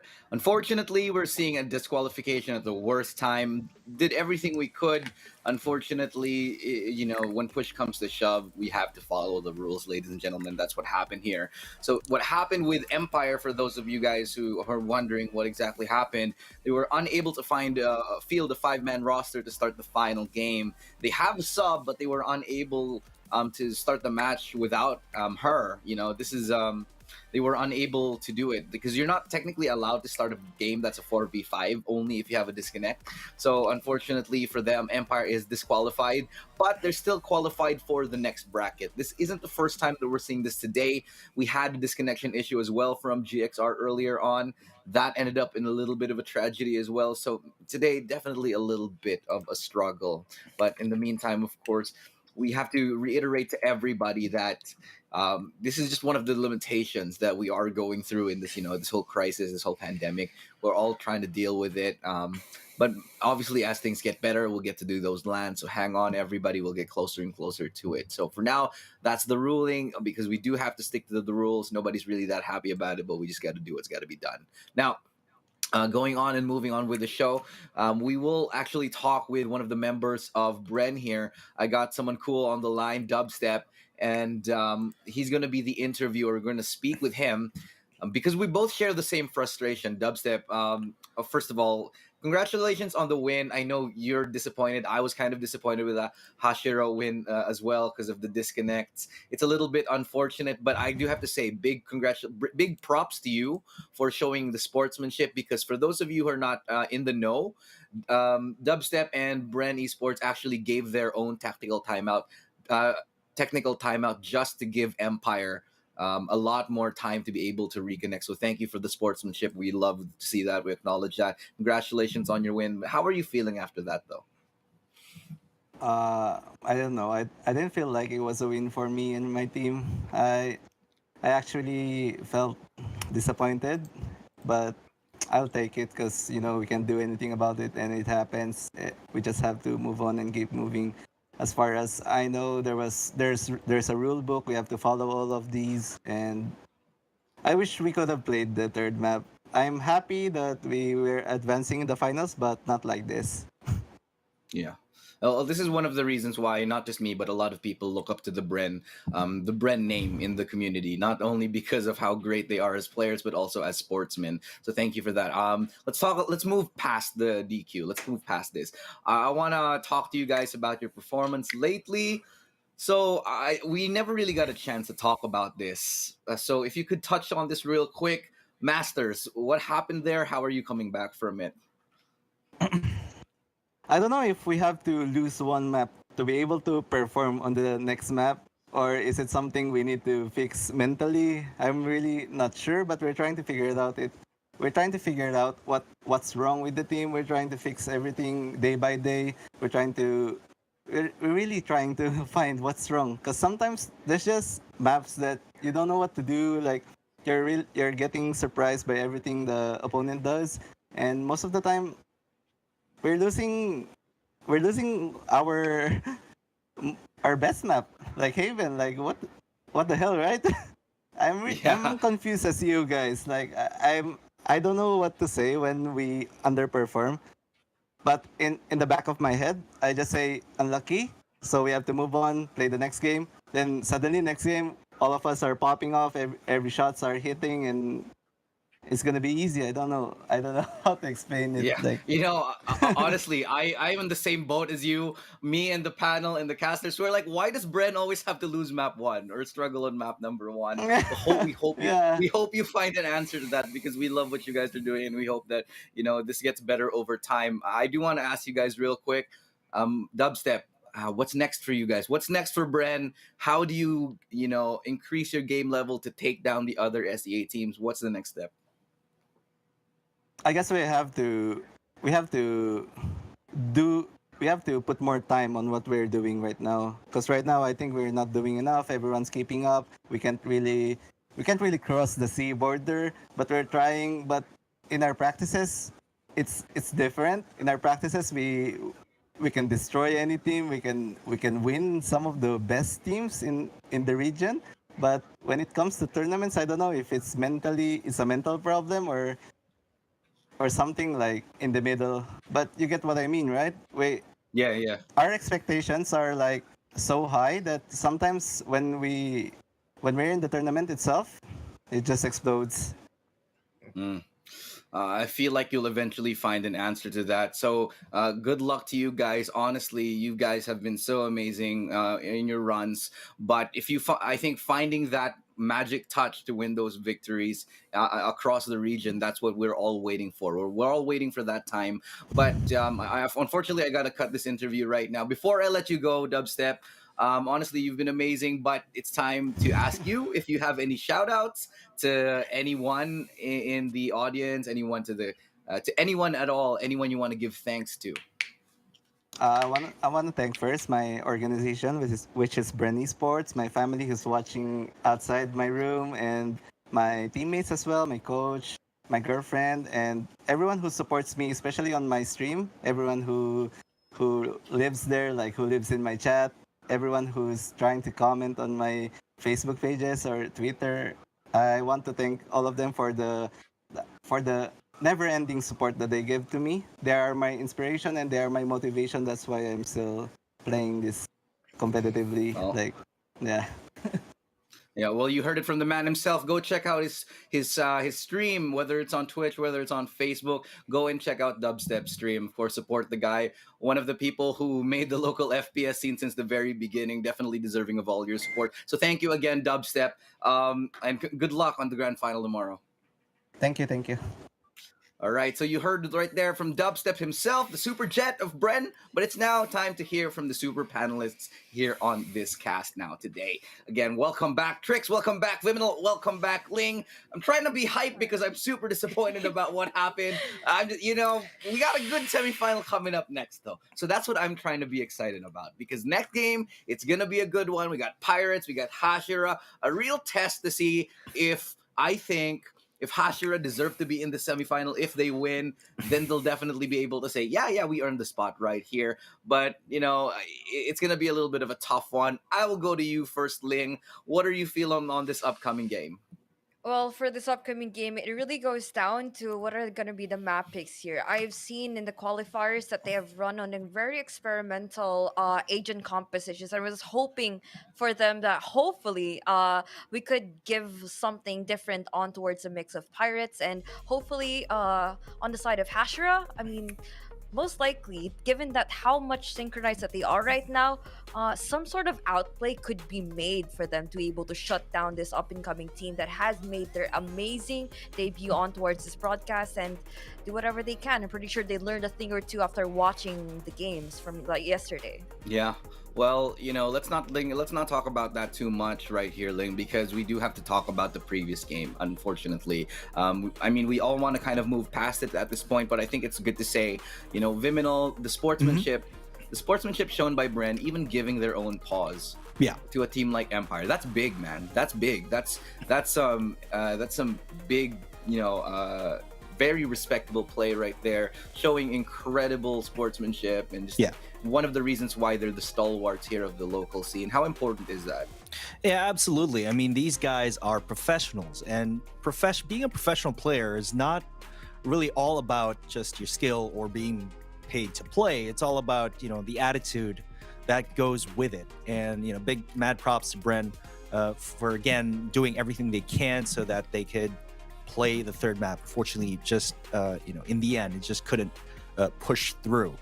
But here in the Philippine community, a lot of these players, they know each other, they go way back, and they have a lot of respect for each other. Of course, we as talent, of course, have a lot of respect for the scene as well. So, not the ideal situation here, but we did everything we could, and mad props to the players.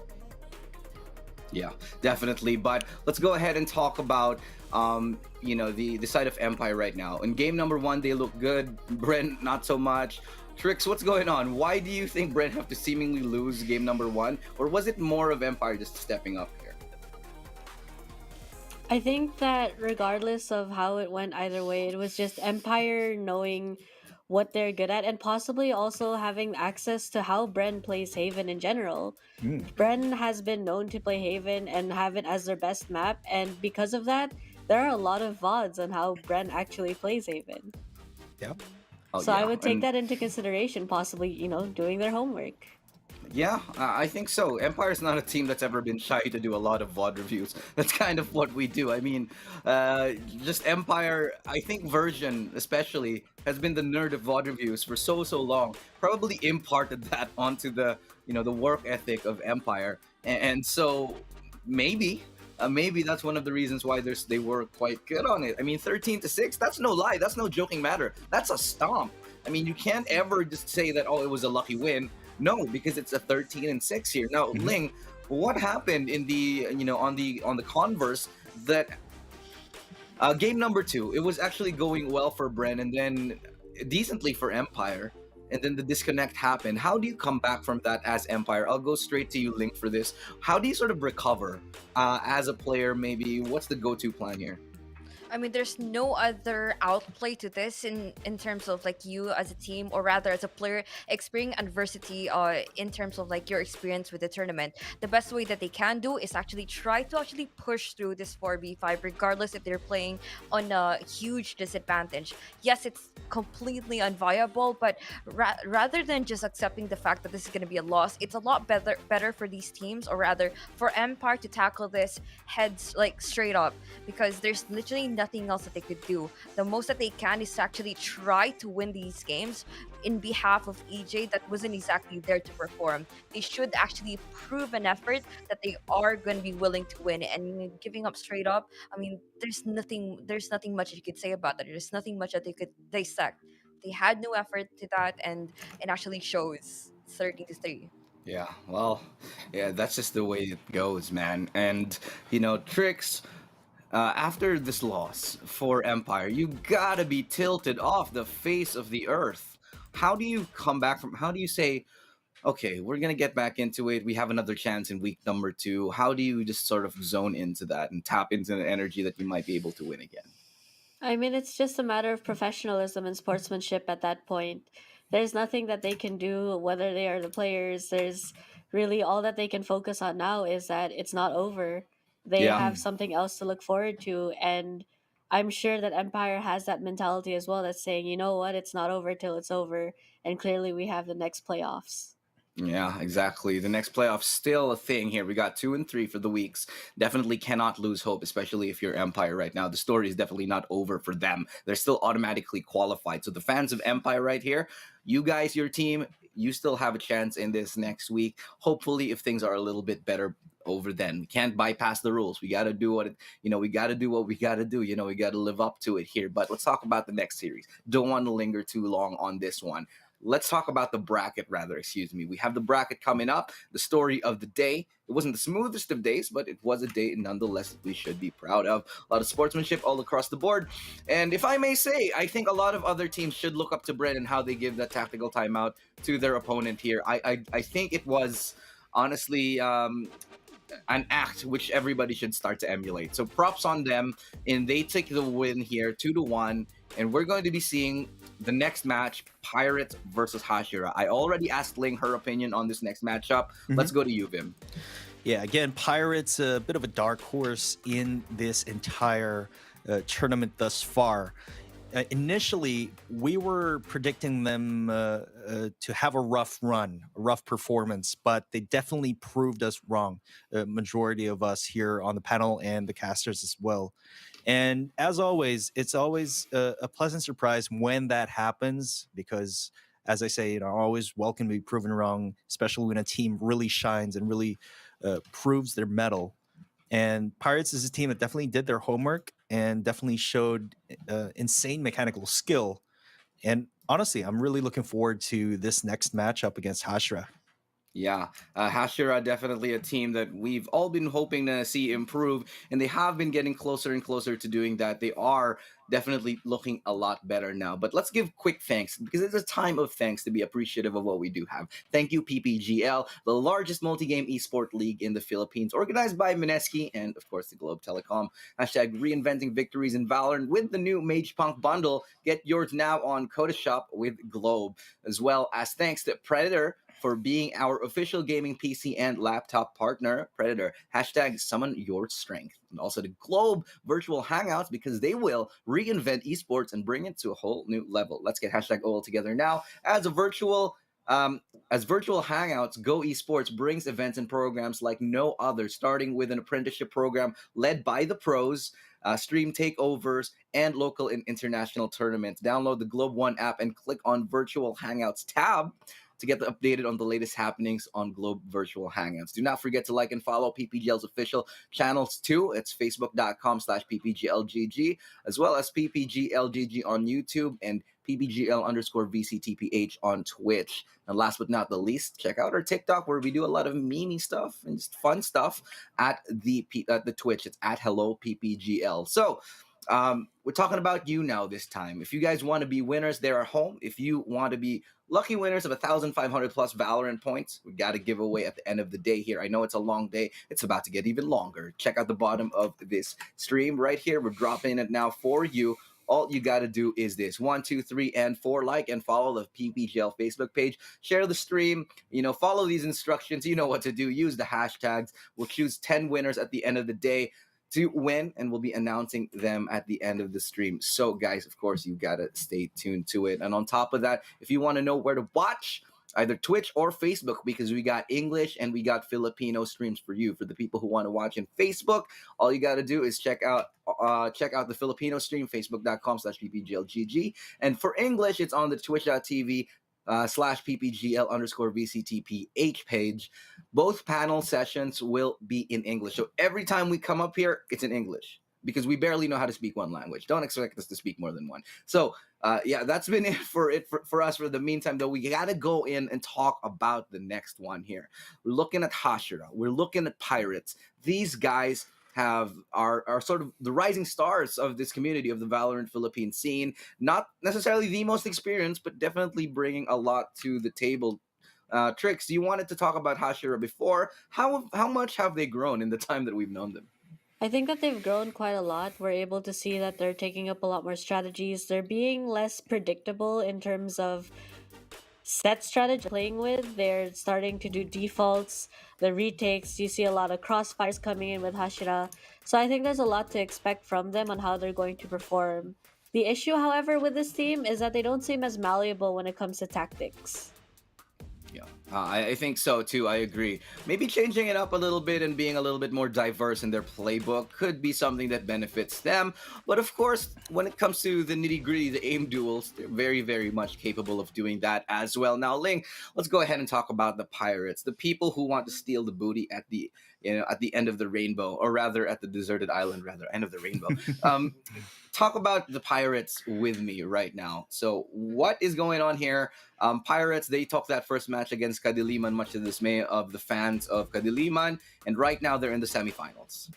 Well, it definitely caught everyone by surprise, given that their performance definitely stood out. It was a dominating series that Paris definitely did display, and it just goes down to how different that they play. And this with not it's not just gonna be just about Fireside, but the team in general. They're running on a different play style. Not a lot of esports team are gonna be competing at, and this is where Kadiliman just get caught off guard. And I really do hope in the side of Team Hashira is that they could definitely offer a lot more in terms of like their synchronicity. This could be like a huge enough opportunity for them to definitely outplay and counteract and shut down this aggressive play style that Pirates 6045 is trying to do. Viminal, what is the key here for shutting down the side of Fireside? And what can you shut down? I'll go to Trix right after. But Viminal, I wanted to ask you, how do you shut down a player like Fireside? Fireside, he's known to get a lot of multi kills, especially during the time when they faced Kadiliman. When we were talking about that series, we were talking about how Kadiliman played into Pirates' game, into Fire Saiyan's game, wherein perhaps they were dry peeking him too much or challenging straight up aim duels too much. You could definitely shut him down or punish his aggression in that sort of way. But really, I think the key to success here for Hashira is to become more malleable than Pirates. Vimino took the words right out of my mouth. That's exactly what I wanted to say. Fire Saiyajin has this amazing aggressive play, and we've seen him constantly be supported on that aggression. But it's a matter of Hashira being able to counter that aggression with either malleability, better teamwork, or understanding when to hit a different side, taking information, moving back, and then going to another side in general. These are things that we Yep. don't see enough of. But Pirates doing really well on the aggressive defense. I love seeing it. I don't think enough teams do it, so it's a pleasure to watch Pirates play. A flexible and dynamic Hashira could be the secret to how they defeat 6045 Pirates. Personally, I think a lot of it has to do with the crossfires.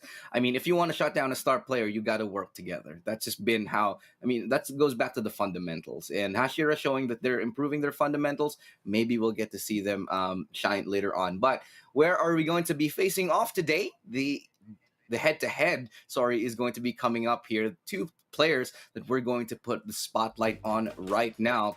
Jeremy, who was fantastic last game, going up against 2GE. I'm surprised it's not Fire Saiyajin, because that would have been made the most sense to me here. But let's never underestimate an Omen player. I mean, how crucial is a good utility player on your team? I'll pass it off to Viminal. Yeah. I mean, it is quite a surprise not to see Fire Saiyan here, but of course, seeing a controller player on this team as their MVP, it's also really telling. And it's also really telling that it's not just a Fire Saiyan show, it's the rest of the Pirate Squadron. It's a concerted effort. And when you have a controller that can frag out, when you have an Omen that can make big brain outplays, that's definitely a good thing for your team. Yeah. All right. So let's go and talk about where the battlefield will be today. We'll pull it up for you. And this is where the gladiators will be colliding in the Colosseum of Death. I make that sound a lot more ominous than it really is. We're going to be playing Valorant on these maps. And the first map that we're going to be playing on today is none other than Ascent. Will be followed by Icebox and then going into Haven. Ling, how do you feel about these maps right here? Well, right now, I did mention a while ago that there could be a possibility of them playing on a different agent comp for this time round. We've seen Tuge play with the Omen and in those amazing Bucky plays, but I want to see how well this player would be utilized in for some other matter, because yes, Fire Saijin did get to shine, but I want to see how well would their comp be if they're gonna be playing with something a little bit more different, because I'm pretty sure Hasher knows how to deal with this problem of them basically having this particular playstyle on Ascent, and we've seen that from yesterday's matches. I Yeah, think, yeah. Go ahead. Definitely, I'm excited to see how these matches are going to go up. But if I were to say there's a team that's favoring the map pick, it just feels like Pirates might be favoring it. They've got that aggressive Ascent, they've got that aggression and retake, really smooth retakes on Icebox with a great attacker side as well. So I'm really wondering what Hashira's got for us for this matchup. Well, only time will tell, and we're about to go ahead and find out whether it will be true or not, whether Hashira can bring out something special to this playbook, or whether we're going to be left stunned at 6045 Pirates yet again. So I'm going to pass it off to the casters, but before I do that, let's get you your predictions in. Trix, we'll start with you this time. I'm still going to go with a conservative 2-1 because I do know that Hashira's playing very well, but so is Pirates. So I'm thinking Pirates with a 2. Okay. This is a really tough call. Again, some of us actually changed our predictions midday. And really impressive performance from Pirates coming in from yesterday's matchup. But today I'm going to be predicting a 2-1 in favor of Pirates. Now, I know Hashira has been playing very well. They're a team that has grown quite a bit, very polished fundamentals. Now they're going to be focusing on their malleability and creativity in their set plays. But Pirates, I feel like they're also on that level. What do you think about that, Ling? Well, man, You know I'm a Pirates believer right here, so it's gonna be a 2-0 all the way. My God, the strongest elements are gonna be unleashed here for Faisaigen for sure. Not gonna lie, guys. I'm pretty sure you will be proven wrong. That's Uh, just it. No, I mean, no shame with the bias right there, Ling. I love it. Just, oh, shame on you for that bias. But I'm going to say it's a 2-0 for Hashira just because they're the better team. Just kidding. No, definitely going to be an interesting one. I do predict a 2-0 because Hashira seems to have it on form today. I feel like that's what's going to go down. But I'm not going to be the one to tell you that story. So to weave this tale of the two teams going head to head, it's going to be the casters. So casters, what is up?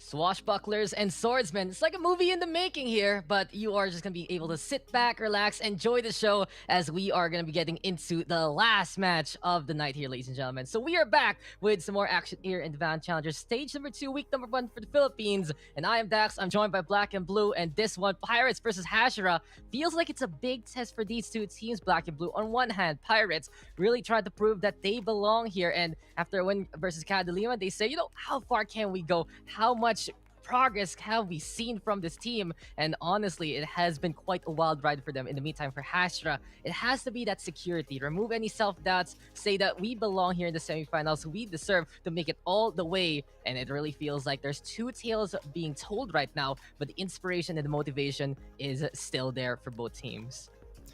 Okay, so like moving into this series, I do kind of peg the winner of the Hashira versus Galaxy races to take this series over 6045 Pirates here. But I will say that I feel like the team that 6045 Pirates are, the way they play, it kind of matches up better towards the squad of Hashira as opposed to maybe GXR, just based on how I've seen them play. And I didn't think, honestly, that they were going to beat Cadilima, and I thought it was going to go all the way to a 3-map series for sure. But I didn't think they were actually going to be able to take it against, the superstar squad that is, full of these very colorful individuals. In the end, though, 6045 Pirates representing Cebu do prove us wrong, get all the loot and booty that they might, and well, they're here in the semifinal. And this is very curious because right now, the squad of 6045 Pirates, they have never made it to the semifinal here at VCT, always getting removed in the quarter. And Hashira, this is, I think, the second time at least that they go into like a double series day here on day number 2. They did it a while ago as well on stage 1, and so they were not able to win their second series. And if they win this, it's going to be their first time actually getting into the grand final, something that has eluded them for many tournaments prior. Is going to be their chance here, Dex, to make something happen.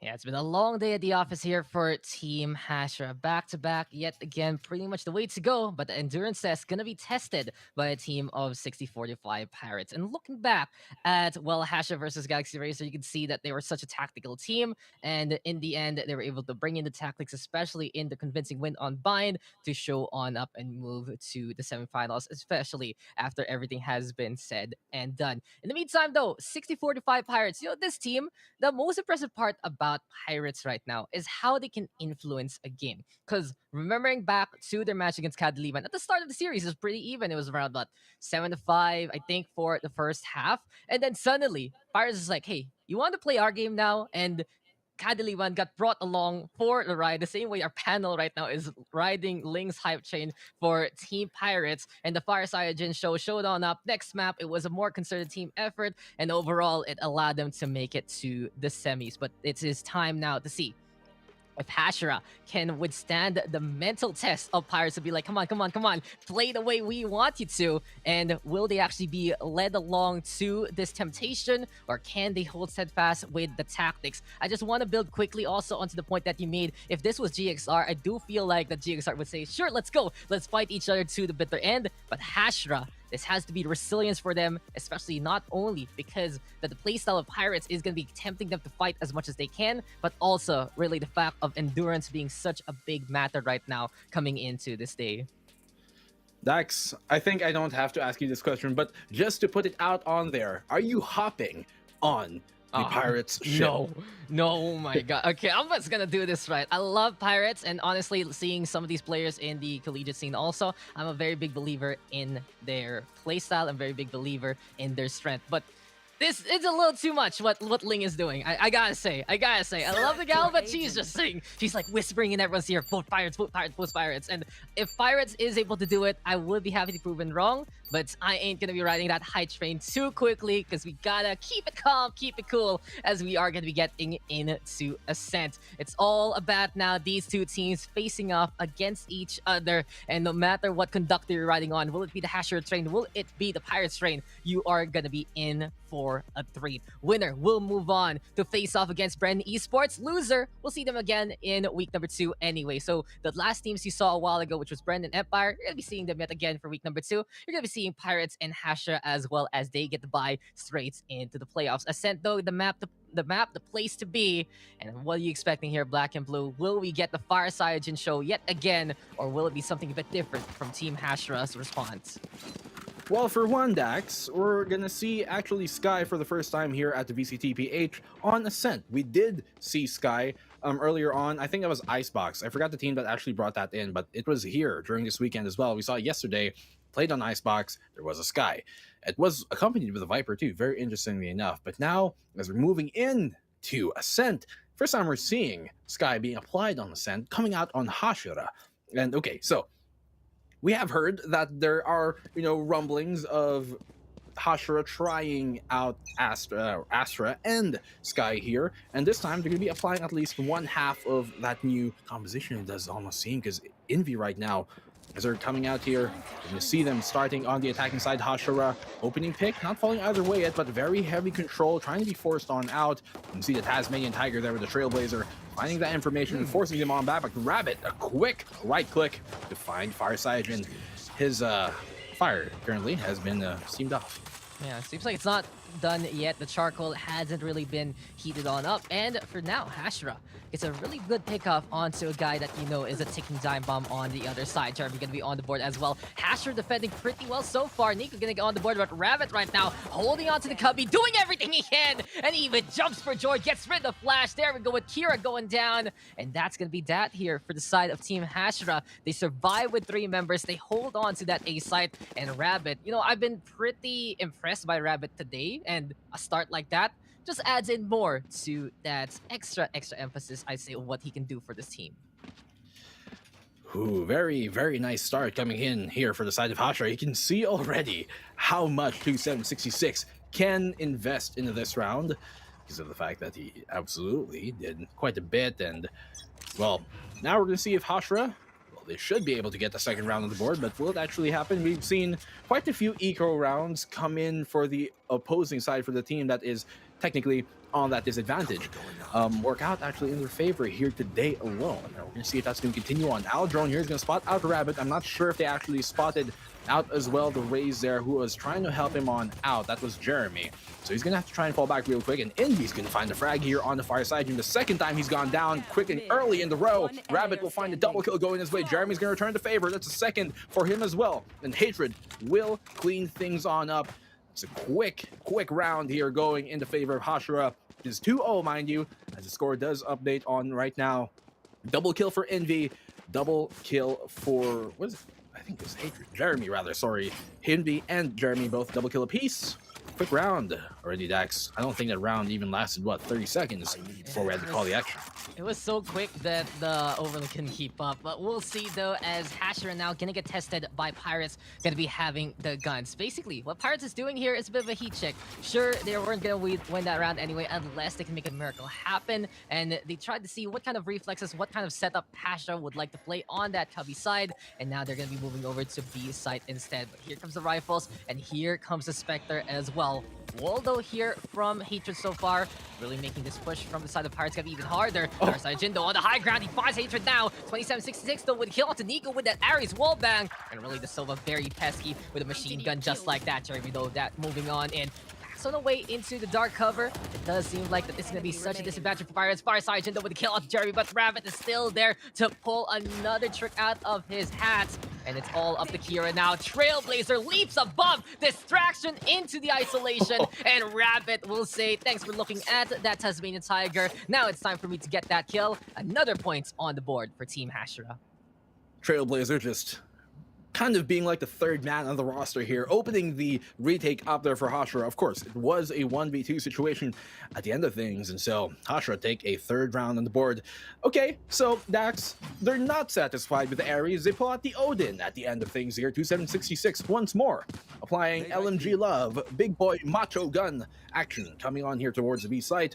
But fortunately, the Pirates are going towards A main, because if they did go for that B main push, well, they might just find a flurry of bullets that would make Sylvester Stallone Rambo himself quite jealous.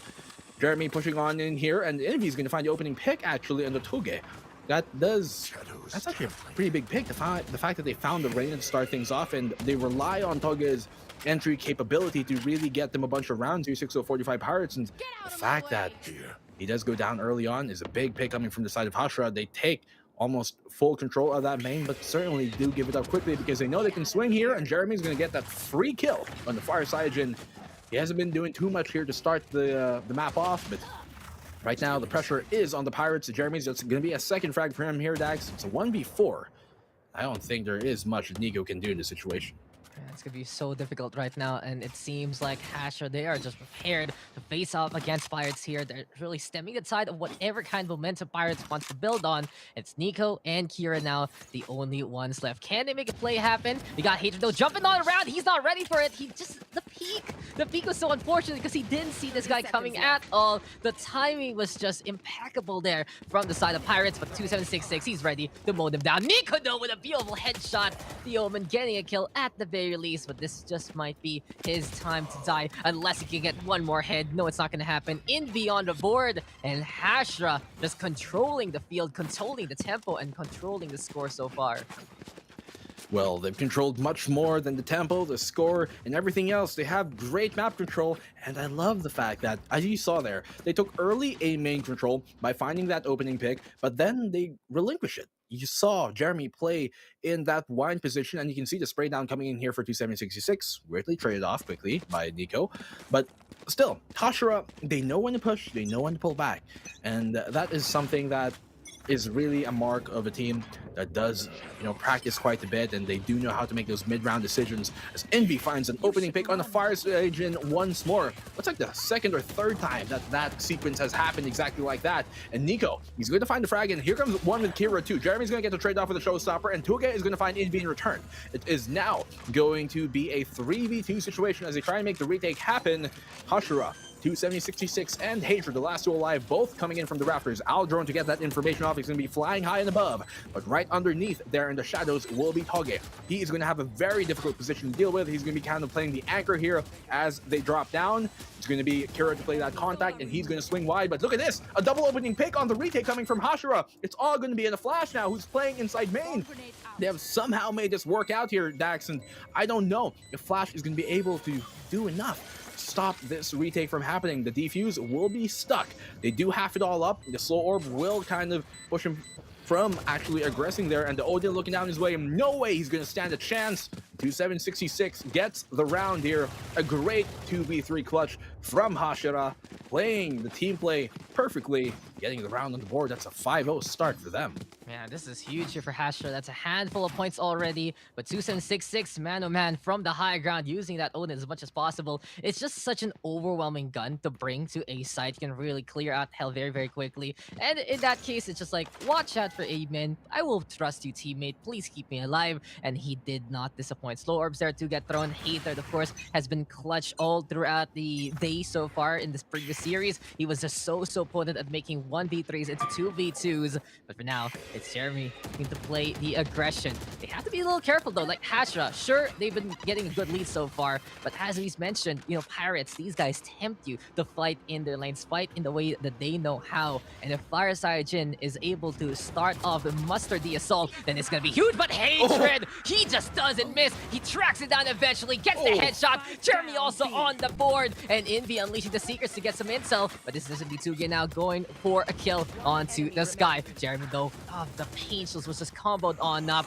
Here we go with Nico getting 2, but 2766. You know, both teams, they have 4 numbers in, well, their team. 6045 Pirates though will fall to the hand of the Odin of 2766. And Hashira, speaking of 6, is up by 6. Well, to say that the wins aren't currently favoring the sails right now of the 6045 Pirates would be an understatement. 6-round lead. Flawless map so far from Hashira. Will that continue on? Seems to be the story, at least for the meantime, because, well, look at the economy here for the side of the Pirates. Very low. That said, and, well, they do have Nico who could maybe force up like a Spectre here, but for the rest of them, they will have to go on this eco. Well, Sheriff is all they can really afford. Not going to commit to any more aside from utility. It's kind of the only thing that he can do in this situation, as Hashira have had a great opening start. Jeremy already on the 9, Rabbit on the 7. And that's just speaks to how these two guys are playing quite well on the this side here for Hashira. But right now, I want to see the shot again. There he goes. Uses the updraft, uses the tailwind, but still lands a shot. I love it coming from Hatred. Jeremy as well, lining him up to a piece. He finds a third there with a nade to flush him all out of the corner. Nothing that Toge could have done, honestly. And, well, while Nico was able to get a double opening pick here, or double, not an opening pick, but, well, kind of holding down the line there towards B main. Well, 270-66, and once again, LMG in hand. Spraying stuff down. Rambo would be proud. Yeah, just a Sova specialist here for Team Hashira. It just goes to show that in maps like this, he is essential for this team. Envy also going to be playing that intel. So it's basically a kind of double intel comp. They have a lot of initiation into play, and they can easily funnel in, easily find out anyone's playing into the corner. And the fact of the matter is, they really just can rely on Hatred to go for the walls and slow down the push of Pirates no matter what. They don't need that Cypher. They don't need that Killjoy that Envy does like to play from time to time as a Sentinel, but then again, it's still gonna be Pirates looking to muster up a force. But it's Jeremy already catching out Kira. Envy gonna be on the side. Heavy cubby stack here for the side of Pirates. There is a bit of an opening. If they can actually get that Omen to play the flag, it'll be great. Flashed over the kill onto Envy now after 5-side chin falls. Rabbit right now peeking on forward, and it's just 2 onto the side here. There's the push though, closing the door, but Rabbit is the enemy of this door. Yes, he is. He's shooting it down. Spike being planted, but Pirates, there's such a terrible spot. Their booty is absolutely in dire straits, and right now it is gonna be Hashira taking it back, seizing this A site yet again, and another point on the board for Team Hashira. Man, Hashira, what can we say? 7-0 of a start. Of course, it was an eco round coming in here for the side of 6045 Pirates, and so they were not necessarily expected to win that, only taking down Envy in that engagement, and that was only because of the fact that she was playing a very hard commit type of position there towards the tree, looking towards short, and so, well, to be expected. But now, Hashira, 7-0, that's going to be quite the doozy. If I would say anything here, Pirates, they need at the very least the next 4 rounds, preferably the 5th, to get the 5-7 scoreline, maybe tie things up at the 2nd round of the next half, and hopefully things will work out in their favor. But right now, map number 1 here for Hashira, looking very dominant, and he blasts back his way in. Showstopper to the back, rocket to the booty, and all he gets is a looty. Fireside and will be taken down. It's a good opening start here from the side of Hashira once more. Oh man, a showstopper to the back, and the Empress in front of Rabbit, who goes for the push. Hashira now with full confidence here. I was saying a while ago, don't tempt the Hashira. Do not play the play style of Pirates. Do not go for that aggressive defense. But then they do have a comp that suits it between the Sova and the Sky, alongside the Razim to the funnel, and Rabbit, he's playing to his namesake here, Black and Blue. He's hopping on around like a bunny, jumping here as much as he can. Everyone bunny hopping right now to catch out Nico, and a statement is being made by Team Hashira. Pirates right now, they're being blown out of the water. They still need to set sail and find their weight here, because it's just Hashira right now in full control. Fluke, not at all. Look at this, just a push there from Jeremy. He has really been the star of the show here for the team for quite a while already, and he's just keeping it up. 11 takedowns here for Jeremy, 10 for Rabbit, and personally, I'm just really happy for Rabbit to see him do so very well now in a bootcamp setting. He's just showing on up, getting the kills there. 27-66, also really stepping it up, especially in this game. And Pirates now they're afraid. You can see that Tuge, he has to go for the Leer on main just to prevent any kind of push. But 2766 says, hey, I'm gonna stay all the way on the other side of the map, catch out Nico, and Hashira now in the lead yet again for this round. Man, 8-0 start. This is looking very, very wavy right now. The storm is brewing here for the side of the Pirates, and will they be able to sail on through safely is the question. They have taken mid control, yes, but Hashira are not, you know, they're not, they don't have too much of a problem giving it up in the first place. And so Rabbit, he will get found. It's a good opening start here for Fireside to bring it down to a 4v4. Coming on in here in 2766, they line up for him. Macho Gun coming into full effect. That's a triple kill for him. Will he find the fourth? Flash will shut him down, yes. They have taken control of the side here for the side of the Pirates. Fireside will find Jeremy. It's a 2v2 situation right now. We've seen this work out a while ago for the side of Hashira. They do have the Sky to find that frag. It's going to be Hatred here in the Fireside very, very angrily. And Flash, he's in the 1v2, going to swing wide, able to find the frag, but Hatred will, well, put down his foot, secure his might, and they do get a 9th round on the board. An almost flawless half here, to be said, coming from Hashira. The Pirates right now, once more, very shaky economy. Flash is the only one able to actually invest in the rifle here. Tage has to go for kind of a light buy. You can see him go for the Stinger instead. The Pirates right now, their gold is slowly slipping away. It seems like there's a devalue right now on pirate currency, but it just goes to show when you rely too much on Fireside to start off the push, start off these kills, then it is going to be difficult if he's being shut down heavily by Team Hashira. Gotta give it though to Nico. He is, I believe, the latest addition to the Pirates roster, and he's bringing in a bit more of that, I'd say, veteranship from being part of the MOT roster, right? And he does find ways to reel it back, find a few kills, and he's been a bit of a saving grace here for Team Pirates. But the rest of the crew, yeah, they're going to be walking into that one. They still want to play that aggression. They still want to go for it. And honestly, they do have the skill in them, but that's the problem because Hashira, the position is key. Look at this. Jeremy up top, now going for the blast back leaves. He is just in a way witnessing the demise of the Sova there. Nico, though, in the meantime, finding another opportunity as per usual. Has the Odin now and looks to mow them down, but Envy is prepared. Communication on point for Team Hashira. It's now 10-0. A quick run through on Ascent so far, courtesy of Hashira.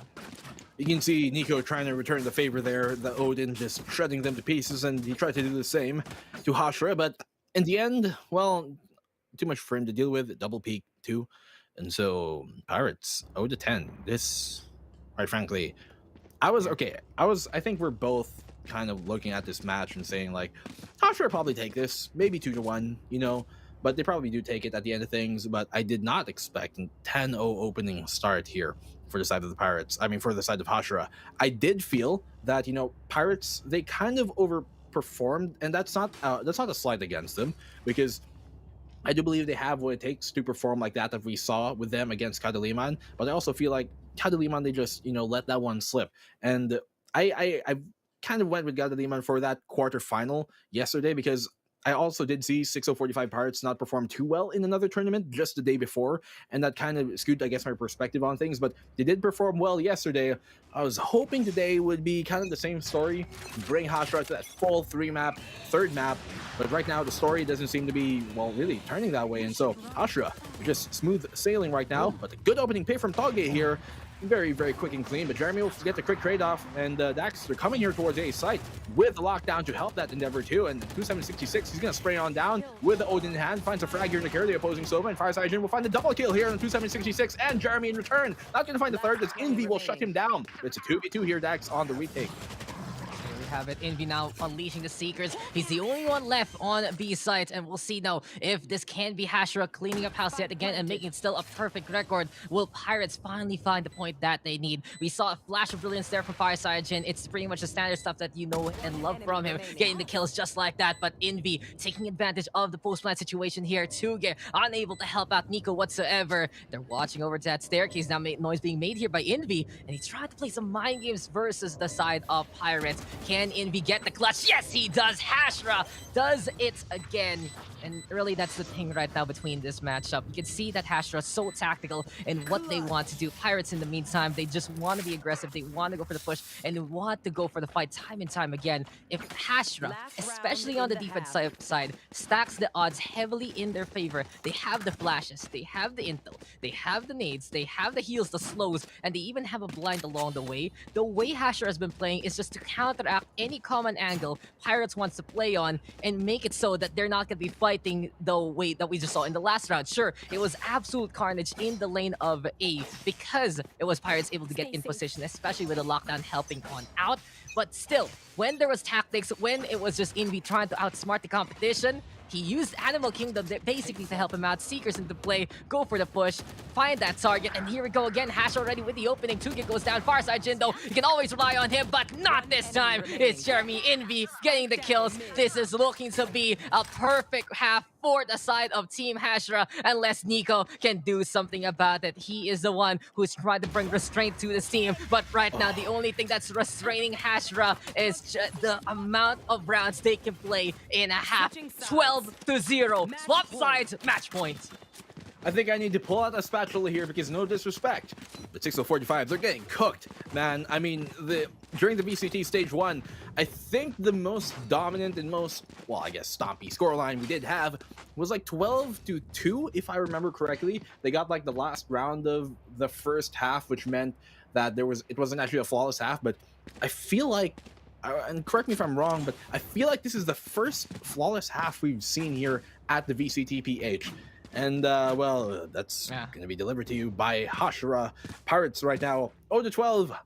Do or die, quite literally. They lose this, that's map number 1, given quick and clean. And it seems like Hashira are on a speed run to get map number 1 in the pocket already. And it's interesting, right? We got so many pauses today because of tech issues, but now we might actually have the fastest game ever, unless Pirates decides to just pull the Uno reversal card and make it 12-12 on their defense. Mind you, they really had a strong second half when they played Ascent against Kadiliman, but I do want to tackle that since you mentioned it a while ago. It does feel like overall Kadiliman just got strung along by the gameplay of Pirates. They're like, okay, these guys are styling on us and we can do better. We are the Stream Team Dream. We know how to put on the show. But then if you have Prodigal Sons on the side of Pirates, they can win the fights. And that was the momentum that really propelled them, because there were times where Kadiliman was playing very tactically, the same way Hashira was, and they were winning because of it.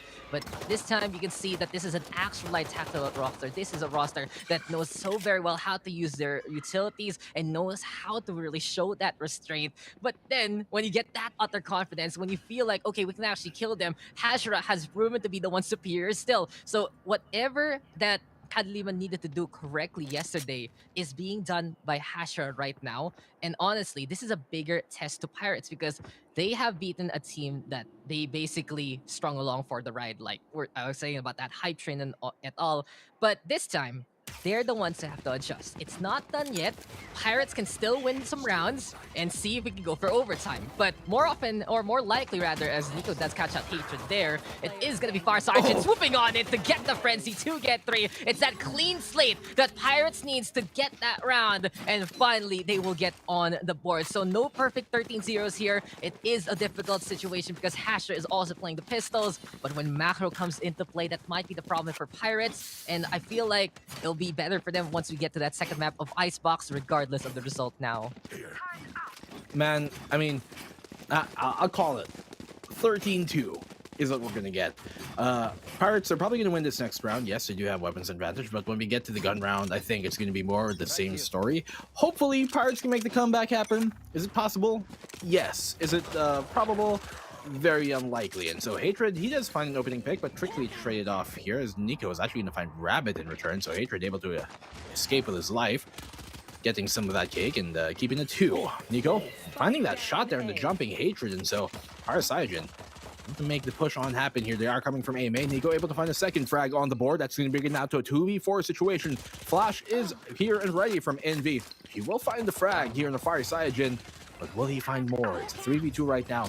Very heavily pushing here to site, and he does actually get the pick. Flash will find a double 2, and that will shut things down. As the Pirates, well, 2-12 on the board. Still a long ways to go. Double digits between them and Hashira. They're slowly crawling their way back though, Dax. And could this be the redemption arc? That was a very interesting round from Hashira. They had a gun that they all could pass around, and then when the guy with the Spectre dies, it's like the other guy hops over to the wine area, picks it up, and says, okay, my turn, let's go for it. It was a difficult straight for Pirates though, because Hashira could hit the shots anyway, and that turn-by-turn basis that Hashira decided to whip out just doesn't work out to win that round. So now it's time for Hashira to get the guns that they need. Is it time to seal the deal? Pirates, they have other plans, because Fire Saiyajin, not only does he have the operator, he also has the knives as well. And this is actually a contesting point here for Team Pirates, because Hashira has let this happen. Not only does have that operator rather have some range, the fact that the Blade Storm is available means Fire Saiyajin has a plan B just in case, and he might be able to will his team to victory if this is going to be the tools that he has. With Nanoswar perfectly placed right now by Flash to get in the way. Fire Saiyajin though, going for the updraft, trying to get a bit of that peak action. Here comes the beat take though for Team Hashira. Rabbit on the board to get to just manhandling and dominating competition. Fire Saiyajin cannot use his tools whatsoever. Turn around right now from 2766 to catch that Tuge, and now it's Nico all alone. He has been the rock of Team Pirates, but they just might get marooned here if Hashira is able to seal the deal. Yes, they do. We wrap it up with the 13-2 that you predicted, and Hashira, tactics abound, take the first map. I mean, what other way to put it aside from a complete dominating force coming in from Hashira, just really, laying their mic down, putting their foot down and saying, we're Hashira, we want that grand final slot, we want our shot against Bren Esports in the grand final, we want to take week 1 in the pocket. Right now, they're looking very, very much on the road to doing exactly that. Map number 1. To say it was a dominating performance coming from Hashira, to say that it was one-sided, would kind of even be selling it short. 12-2, 13-2, honestly, could have been a clean 13-0 sweep if Fire Saiyajin just didn't pop off a last-minute, last-man effort to get a round on the board here for the side of 6045 Pirates. They got 2 on the board, but in the end, it didn't really matter and mean too much. Very dominating performance from Hashira. As we move into map number 2, I'm hoping 6045 Pirates, that was kind of a warm-up game. Now they're going to actually be alive. Now the winds will be caught on their sails. But Hashira just looking like a runaway train right now, and they're looking to do the same on map number 2. Dax, what do you think?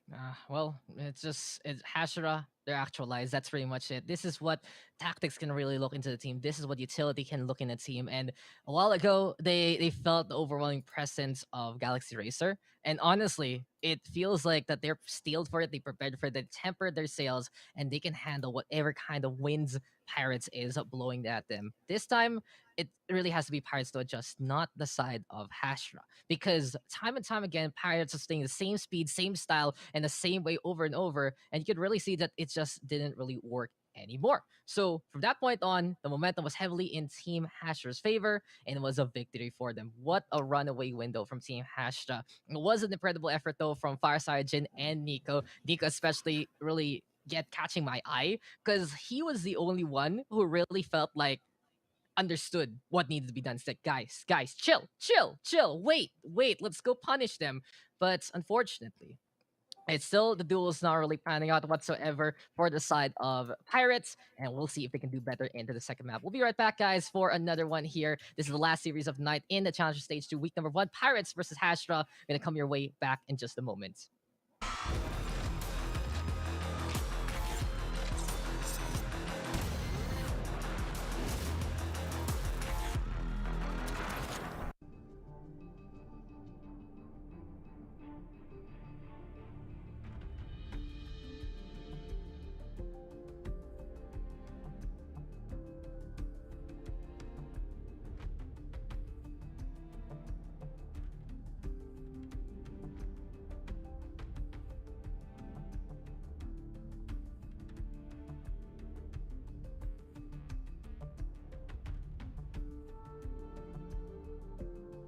Want to show some love to your fave streamer in Facebook gaming? Show your support by giving them stars and virtual gifts so they can continue their passion for gaming and streaming. Purchase stars to give your streamers on Facebook through Globe Prepaid and Postpaid. Tap Get Stars to purchase additional stars. Select the pack of stars you would like to buy. Pay through Globe Prepaid and Postpaid. Now, you can start sending not just stars, but also virtual gifts as you watch different streamers of various games. Purchase stars on Facebook through Globe Prepaid and Postpaid. Also available in TM.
We've settled down on ports, and we are back for the next map between 6045 Pirates versus Team Hashira. Hashira up by 1 after a commanding performance in game number 1 here in semifinal number 2. And this team is 1 win away from moving on to face off against Bren Esports in tomorrow's grand final. Stacks in black and blue, we are back for the action.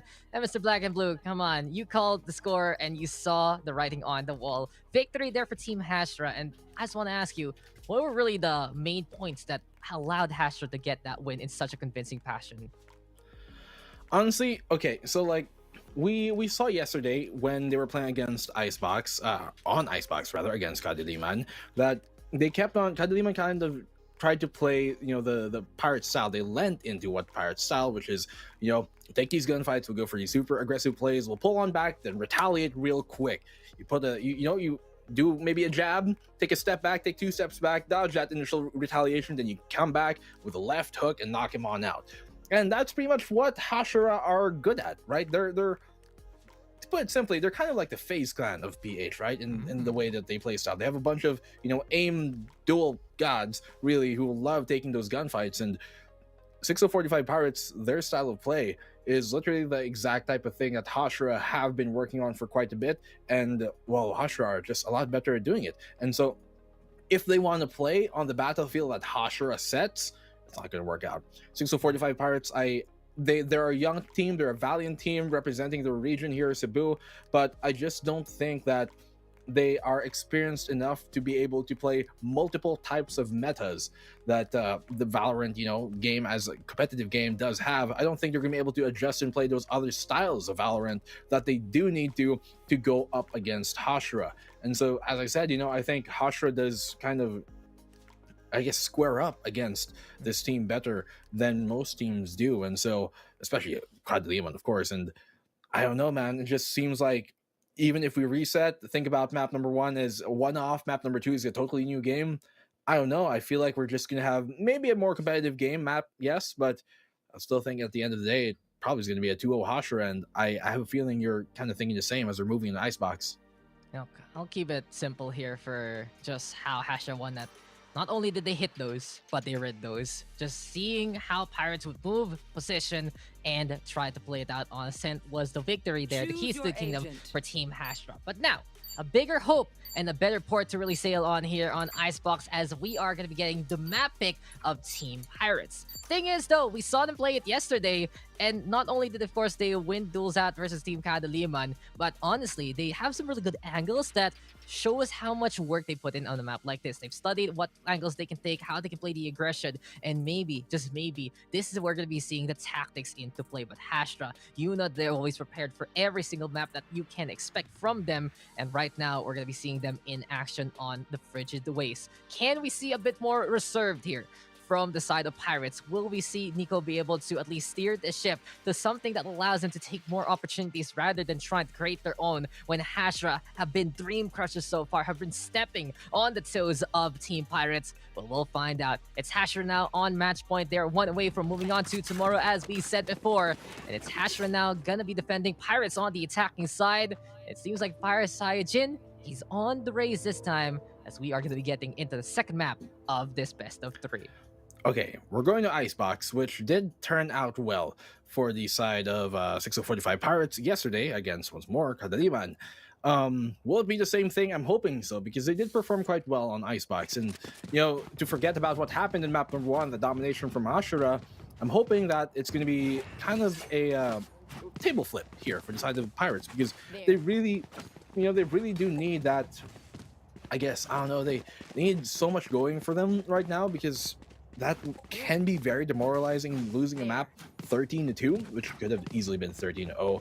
And so for them to come into this, they're gonna have to mentally reset, realize that's map number 1, we're completely in a new map, it's back 0-0, we're at the same starting line now.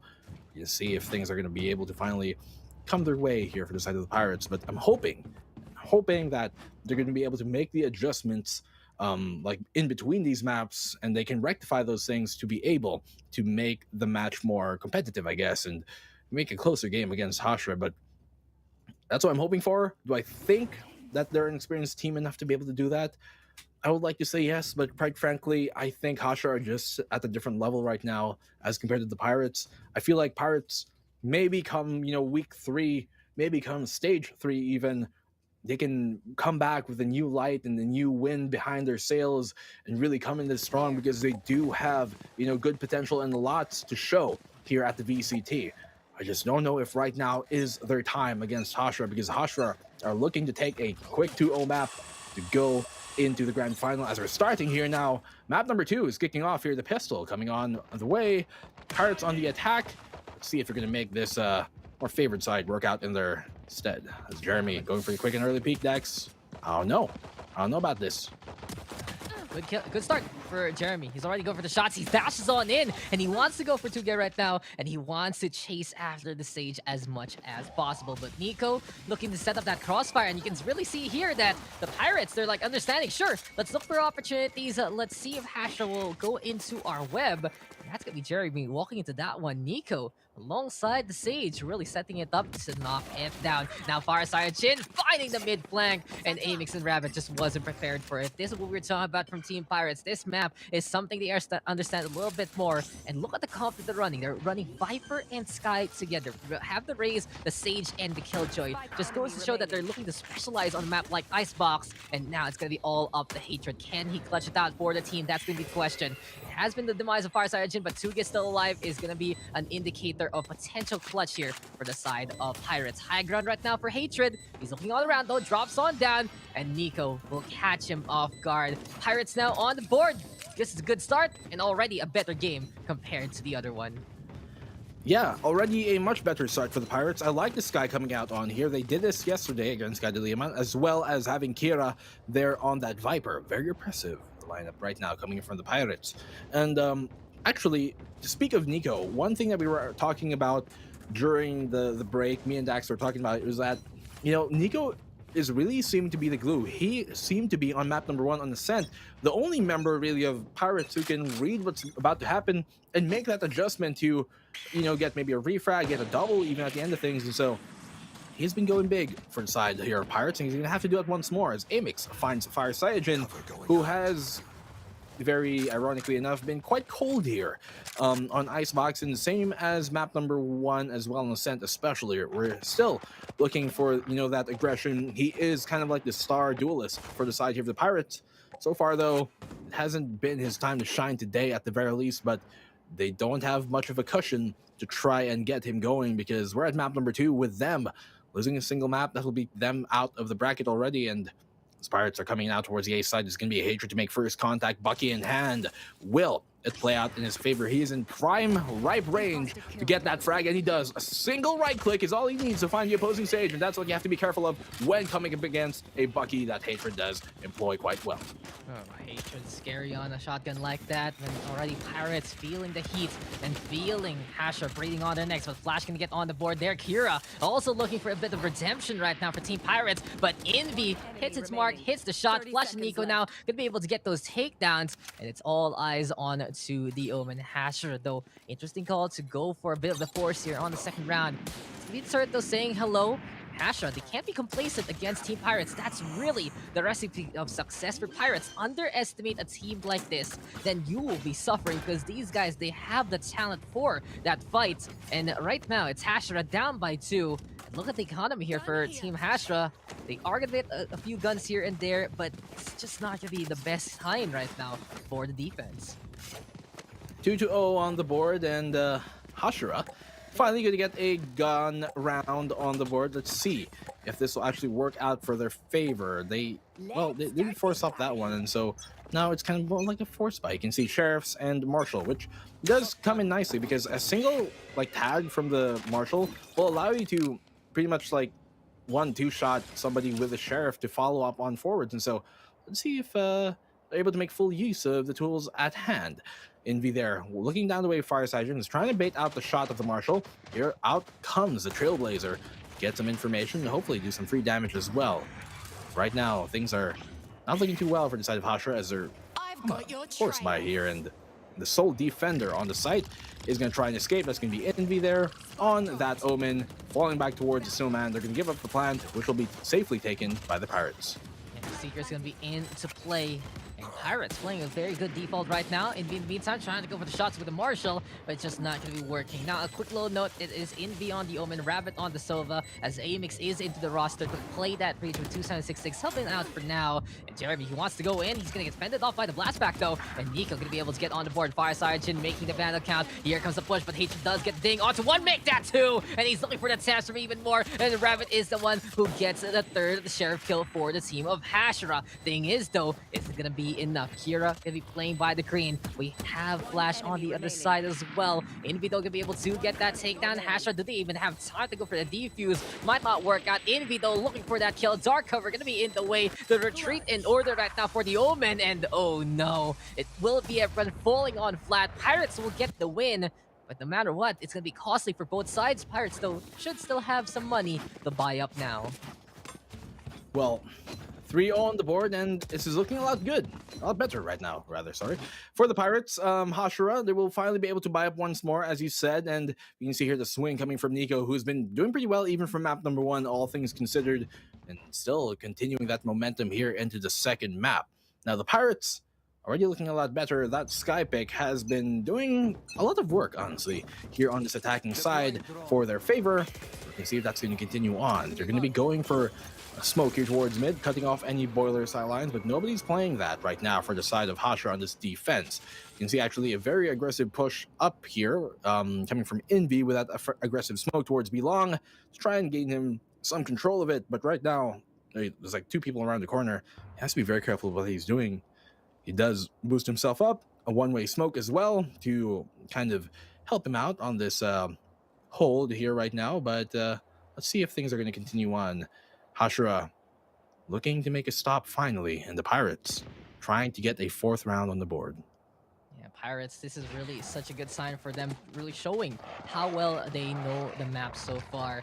And Nico right now scouting on around, and like I said before, if they can follow the lead of Nico and him basically trying to set the tempo and Farsight and getting kills like that, then it's a better sign for them, because we are going to be seeing a match here from Team Pirates. 4v3. Suge not gonna have that res anytime soon. Heat going down, so he can't use the res for this round. Here we go again. Pirates going for that default, decides to put up the wall, and as soon as it fortifies, that's when the spike is gonna be set on up. Really goes to show that this attacking side has prepared for a map like this. Hashira, they have to respect it. They have to play in the same kind of vein they did so in a set at the very start of it. They cannot be too complacent, as here comes Jeremy, punished by 2K. 2K not able to find the frag there. It's going to be Rabbit and Amix finding one apiece for the side of Hashira in a 1v2 situation right now. Rabbit, he's going to get taken down. Nico this time, going big once more. As we said, he's the glue for the Pirates here right now, holding down the fort, keeping the ship all tied together, keeping the sails up, and finds another round on the board here for the side of the Pirates as we move into round number 5. I believe there should be a 5-0 if this is updated correctly. I'm mistaken there. I'm not sure, but the Pirates right now, they haven't given up a single round. That's all you need to know. The side of Hashira, and so Hashira once more forced here on a light buy. Marshals, sheriffs, trying to lay down the law, but right now their claim to it isn't looking too well. Boombot, gets boosted up at the very last second there on top of the wall, but a lot of things. A lot of things. Even Toxic String getting the Poison Cloud rather getting thrown into the middle to go for the blockade. And honestly, if Pirates is able to run away with this game, then we might get a series where it's just domination from one side to the other. So we're not done yet here, ladies and gentlemen, with Pirates putting up such a good show of force now on Icebox and realizing their mistakes from the past. Then this is the kind of adjustment we want to see from a team like this. But Jeremy, he hits the shot on the far side, and anyway, yet again, we see Hashira comboing it up, getting a bit of a flash action, and that's goodbye and good riddance to the guy on the high ground. Now, this Jets, what else can he do? He's waiting to see if someone's going to be playing onto the nest. To get in the meantime, has a res available, goes for the far side Jin. And Jeremy, he's trying to find an angle against that race yet again. He knows how much of a prime target he has to deal with. And just a tailwind, the back on away. Not afraid of the rocket whatsoever. Spike gonna get put down though by Nico. Here comes Jeremy already catching out 2 more to make it 3. And the shutdown by Flash. The damage has been done. High ground taken by Rabbit, Sheriff in hand. Now takes the Phantom. Hunter's Fury gonna be the answer, and he's looking for the lockdown. Does it catch it in time? Yes, he does. A bit of a push from Hashira might work out as well. Amix, he's gonna have to hold the line here, but Flash will get the kill. It's all eyes now for Rabbit, but no, sir. Flash will step it up and do it here. Pirates is able to play the clutch and yo-ho and a bottle of rum, because these guys are singing some jolly tunes in the frigid waste here, and it seems like this ship, it has set sail for Pirates indeed. Unfortunately there for Hashira, could not get another round on the board, and so Pirates now, I believe they should be up like, what, 6-0 over Hashira, and it has been quite a dominating performance, doing to Hashira what they did to them on Ascent. Mind you, they are playing on the attacking side, which is a favored side, and even with the very valiant effort there coming from Jeremy, who does employ kind of like a lot of Hashira's strengths, where you aggress, and missing that shot, aggress, retreat, retaliate. You saw him get the triple kill there with the Blade Storm. Still could not get the round on the bag, in the bag rather, for Hashira, and so Hashira right now holding on to his kitchen angle, but Fire Cyajin just opening things up. He's gonna be cooking Hatred there, quick and clean, blast frozen even. Now, as they do have a opening pick, it's a 5v4 situation. They can pick their site, whichever one they want to go. It'll be ripe for the taking. The only member here on the A site right now is going to be Rabbit to try and hold on to things. Will he play a committed position, or will he try and, fall back and go for the retake? Right now, they need to go for a pick. If he can go find a pick and fall back at the same time, that's going to be great. That is the goal right now here for Rabbit, because, well, they are down the man. Here comes the Seekers, not landing anything so far. Rabbit, though, able to dodge anything coming his way. Here comes the Rolling Thunder, knocking them aboard, and Rabbit will try and go for the peak, but Toge and Envy, they're going to find one apiece. That's a second now here for the side of Toge Dax, and Amex, he's going to find one of his own. They brought it to a 1v1 situation, but in the end of things, Rabbit will find Kira, and once more, the clutch will have to come out, and the Pirates are successful again.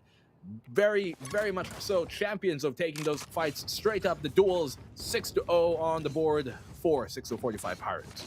Where was this flash a while ago, and who is he now? 9-1 on the scoreboard. Absolutely clutch. And this is what Pirates is all about. It's a matter of friendship here from the boys from Cebu, and they still stick with each other through thick and thin. This goes to show, when you believe in someone just like this, you say, okay, bad game, no worry, go next. This is just Pirates looking to show up against some of the best teams here in the Philippine scene. It's really the potential of Pirates as a roster. Now, sure, their play is not as various, I'd say, compared to the other teams we've seen so far. But on a map that amplifies their talents, and on a map that they understand really, really well, you can see where they shine. They have showed some restraint, though, thanks to the efforts of, I believe, Nico just really keeping things up, getting the kills there. And overall, it has been a step up here from Pirates, because Alpha Sargin has 6 kills. He has 7 deaths. Hashira has watched the tapes. They said the Far Side Jin showed it needs to be cancelled. But with Nico and Flash saying, it's spin-off time, it's time to see if we can step it up as a roster. It's Pirates up by 6 because of their efforts. 6-0 on the board. Man, Pirates, they're literally flipping the tables right now on the Hashira, who have done the same favor to them on Ascent.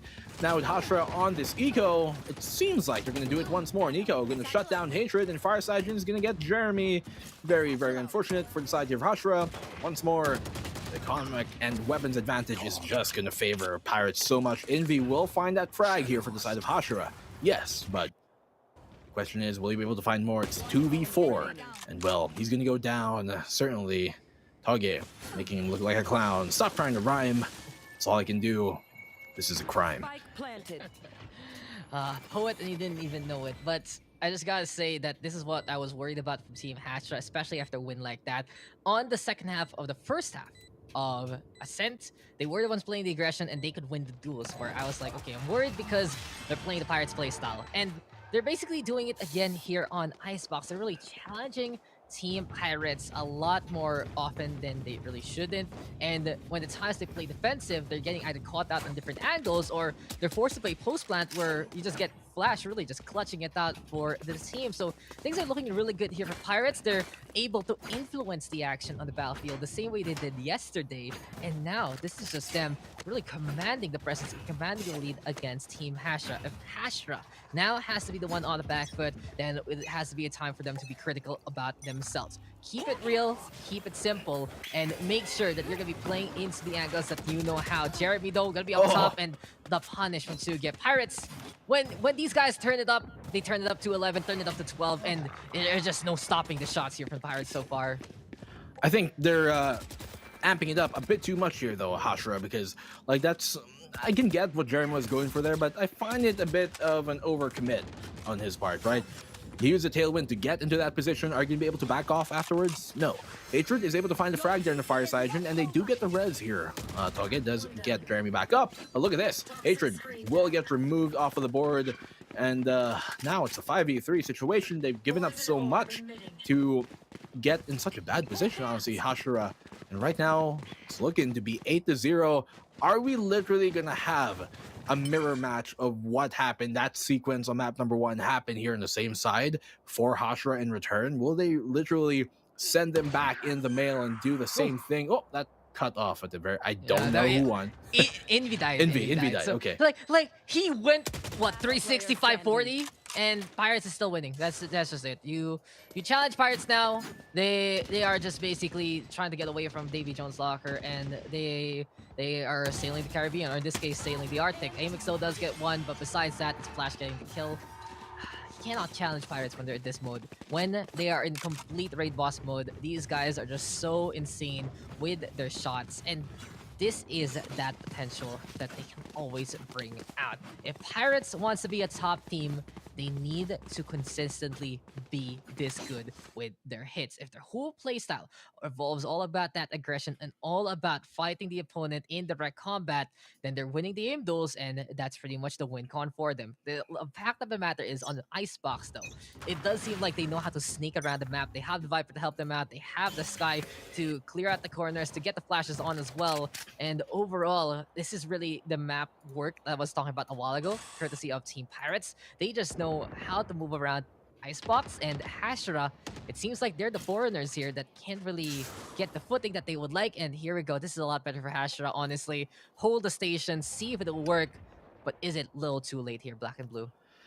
Man, I'm looking like a fool right now thinking it's going to be a 2-0 after seeing that map number 1, right? But the Pirates, let me tell you, I love to be proven wrong because they are looking so good. It's literally a complete 180 from what we saw on Ascent. But mind you, they are on the attacking side right now, and that does help their favor out. They're pushing out here towards the B side. Lockdown will come down here for the side of the Pirates.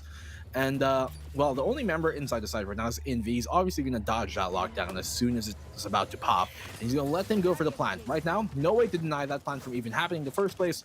They're going to kind of congregate here towards the Snowman and towards, like, the orange position. Paranoia out. Spike will get planted. Viper Spit does come out, though, to help that endeavor on out. And we're going to see as it's going to happen right now. Jeremy and Envy will find a frag apiece. Jeremy, he's going to find a second now going the way. Nico will get taken down. Fireside Junior will find one of his own to find Rabbit here, and Flash will get the trade-off to get Jeremy too. Amix will get the frag, but Hatred will get taken down. That actually lands there on the Hatred. It is now a 1v2. Fireside Junior gonna have to go big, but Envy gonna make him smaller. And finally, Hashira take their first round. Finally, a bit of a snuff onto the cinders of Team Pirates, but you see the damage has been done. 8-1. That's still a commanding lead for Team Pirates, and I've seen them use these score lines to propel them to a victory into the second half. So the ball is now on the court of Team Hashira to really play it clutch time and time again. And it's such a big difference when you're watching out for the common angles, watching out for those entrances, and just playing the defense the way it's supposed to be on the defensive side. Yes, there are teams who are aggressive on the defense. Yes, there are teams that can make flanks and pushes work. But against a team where Pirates has learned from the mistakes of map number 1 and have such a good know-how of a map like Icebox, you can't really expect that if you're not going to be winning the aim tools that you've been looking for the past, 9 rounds, then it's going to be Pirates all day, every day. So Hashira finally getting on the board and finally showing the restraint that we expect from them. But the Pirates, now they're going to be looking to change it up, bust down whatever's in front of them, see if anyone's going to be peeking, and then that's where they're going to execute. Well, Hashira right now, they finally got the stop that they were looking for all map. 8 rounds in a row, not a single one falling their way. But finally, the 9th does come to their favor. Let's see if they're going to be able to string a second round on the board as Rabbit walking his way on in here. Right around the corner there towards main is going to be a bunch of members from the Pirates waiting, but they're now going to be focusing their attention here towards B long, and it seems like the B side will once again be the point of contention. No ultimates on the side of the Pirates, but a different story on the side of Hashira. 4 of them do have ults here. The only one without that is a Rolling Thunder here in the Amix, and he is one ult charge away from getting that online. So lots of retake power here from the side of Hashira. I'm not sure if his execute will net them the round. They will get the plant off of it, yes, and that Hunter's Fury will deny him, but there's too much time still on the board. 20 seconds after the clock. A bit too early to pull that out, I believe. But they will get the spike plant down here behind the wall. safely get back into, cover. Right now, the retake is still looking good, I believe, for the side of Hashira. They do dash on in. Paranoia will land. A frag going the way of Jeremy here. Togi's going to find one of his own. He's going to find the second frag. And Envy will find a trade-off too. Kira will get it in return. That's a second now frag going the way of Kira, but Rapid will shut him down. Kira will get the third. Will he get the fourth? He does have the poison bite here to try and force Envy off of the defuse. It has been faked.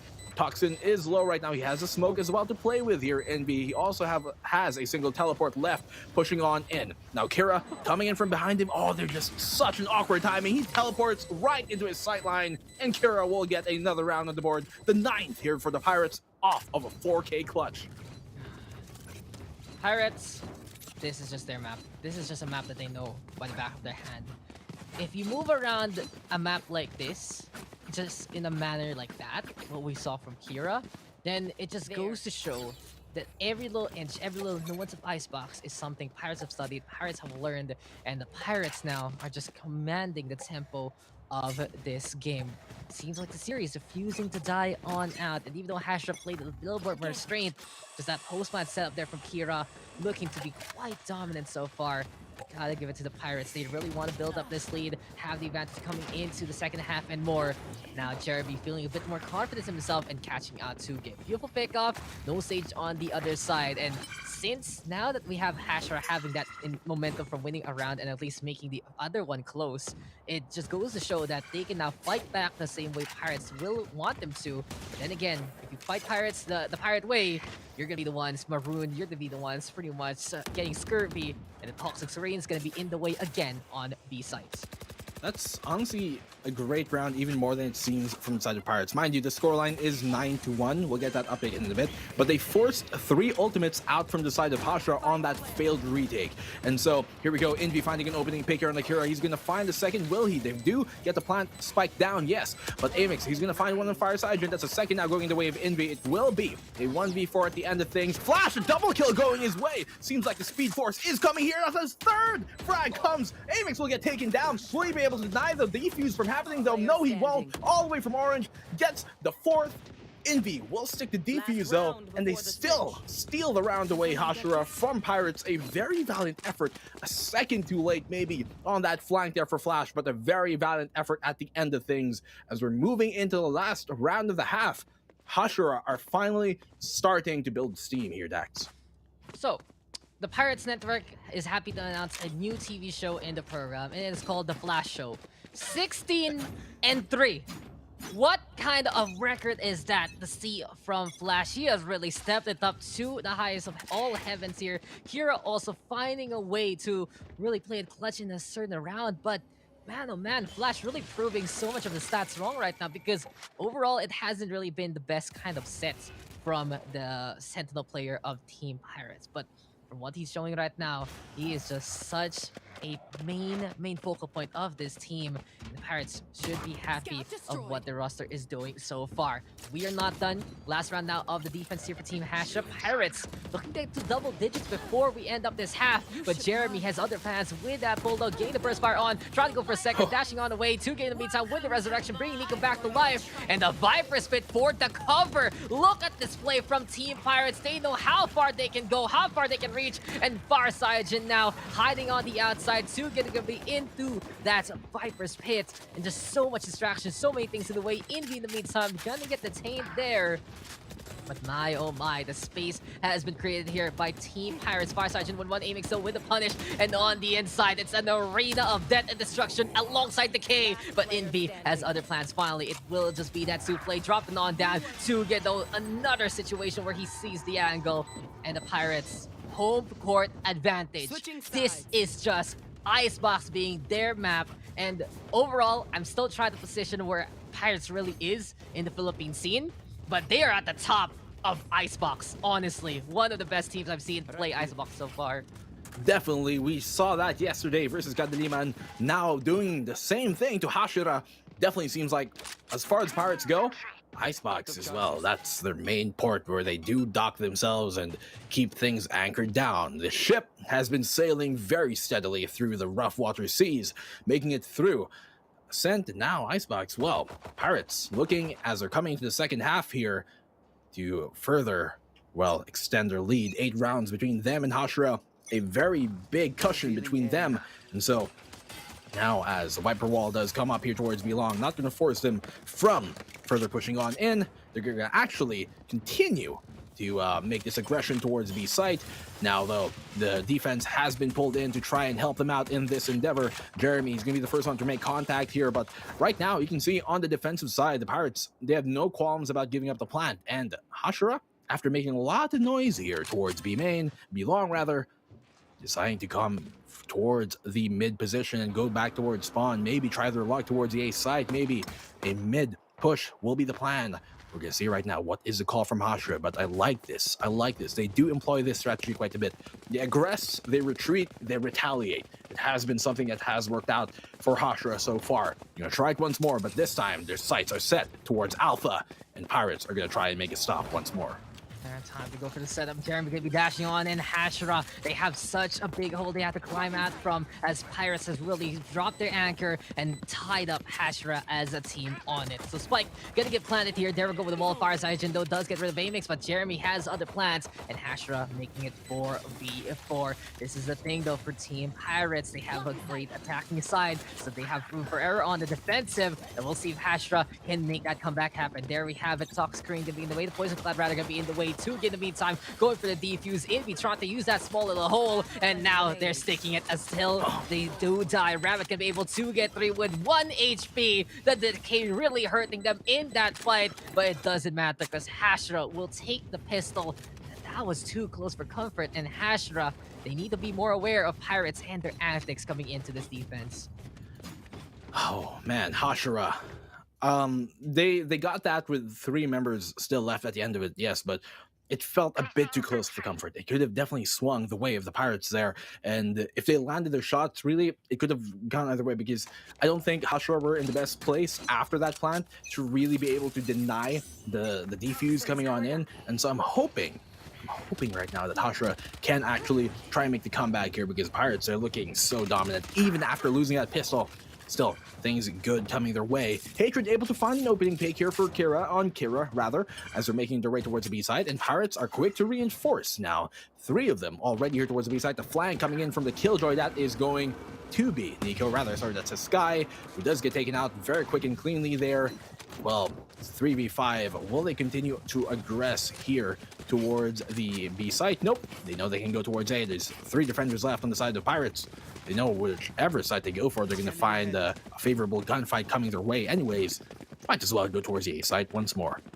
Yeah, and this is really a big test for Pirates now, because they have a 7-round lead, which might get cut into 6 unless they find the clutch with Fire Sergeant and that Sheriff. But it does seem like it is a trend on their Icebox maps. They're so amazing on the attack, finding those nooks and crannies that no one's going to expect, as Rabbit expects Fire Sergeant to come in from the rafters and gets that takedown. That they build such a big buffer, because this defensive half is really where they struggle compared to the attacking side. Last time they were on here, it was Cadeliman really trying to tie it up as much as possible, and it does become quite a contest if Hashira can keep it steeled, keep it disciplined, and can they get more of the kills. Already 2K goes down. They will be hunting down Flash, and next round is going to be the doozy truly for Pirates. They should have the gun stand. They should be able to fight on back. The lurk action though from Flash, watching Rabbit, hopping on around. Is he gonna let the Sova survive? There we go. A little bit of taps. Eventually does get the kill. But Flash, you have to hug that bomb. You have to go into the spike. He sprays. He knows that his sacrifice will not be in vain. And he stares at the ceiling, because right now it's Pirates being that top parts, that top half of the scoreboard. 10-4. It's now time for Pirates to fight back. Bit of a honorable seppuku there at the end, coming from Flash, and so such is the man. Well, 10-4 on the board. Hashira, mind you, they are on the attacking side, which is a favorite side here, so the comeback certainly real. 6 rounds between them and Pirates, with 2 to give up rather into match point. It's not so, how do I say this? It's not so out of reach, honestly, for Hashira right now. it doesn't sound as really difficult as it might initially seem. It's quite a palatable difference. Of course, it will be difficult because the Pirates are looking so good right now on Icebox, but they finally are going to be able to buy up into this round. We're going to see if Hashira are going to be able to make use of the SMGs that they do have in their hands. They do have a solo member here with the Vector, with the Vandal, and Jeremy will find an opening pick with the Spectre on the Fire Cyanogen. That brings it now to a 5v4 in their favor, and they can get the post plant off, but here once more, another pick coming in the way. Rabbit will find Nico this time, and Tuggy will get the trade in return. They will just barely be in the zone there to get that plant off. After that wall, a very open plant as well, mind you, and they're going to be playing the post right now. Dax, 4v3, how's it looking? I just got worried because I honestly thought they wouldn't be able to have that small little pixel to put that spike down. But apparently, Hashira got the building permits and they set up a wall that is perfectly in tune with how far they want to go. Now the Pirates have to play against 4 people on the other side. Rabbit has a rifle in hand. It's Spectres here that can come in close and come in clutch if Team Hashira plays this out well. Apparently, Pirates going to be giving this up. Now, I do want to talk about a little bit more what the difference is for Pirates now because they're on the defensive. They're the ones who have to react to Hashira. If they don't win those initial duels, not be able to play the positions that they like to exploit on the attacking side. And that's what makes it quite a harder task for Pirates to defend on Icebox because it really goes to show how much they know the map and how much they know where to move. But on the defensive, you still have to keep an eye out on the sides. You still have to rotate around that objective. And if you give it up to a team like Hashira, they are prepared to play post plant. They have a Sage into play, they have a Sova, they even have that Breach. So even if you play like the Viper shenanigans, go for the Viper spit, go for the Toxic Strain, there are still ways where Hashira can either get the scans or get the concusses, get that Rolling Thunder on. So there is going to be a contest no matter what from Team Hashira. Pirates, they will have such a difficult endeavor to get 3 rounds here. Sure, it's only 3, but it's going to be the hardest 3 rounds they'll ever have to get. Rabbit, Beast, be careful, don't hurt your own teammates. It seems like it's Pirates right now, reading the opposition, reading the play, and triple stacking onto 8, trying to play the flank also in the middle. Oh, wall going to be set on up. Now Hashira, what kind of commitment will we get from them? As a question, sometimes it might be a bit of an overcommitment if they do find themselves in between this pit where they can't crawl and climb their way back out. So not wanting to get a bit too overeager there, you see that, okay, we aggress towards A, we made some noise, let's retreat. Step 2, step number 3, retaliate. It seems like it is going to be going towards the B site this time, trying to employ and really overrun the site as they're coming on in here. You can see the tailwind and the updraft already going to be burned here by the side of Jeremy to try and get himself in a favorable position to try and make a play on here right now. Now, inside the site is going to be is going to be Kira on that Viper to try and hold them on back, but well, they will still get the spike plant down. Even with that toxic wall coming up there, the toxic smoke, not able to get him down enough, and so they will get the post plant coming on in. It's a full 5-man stack on either side.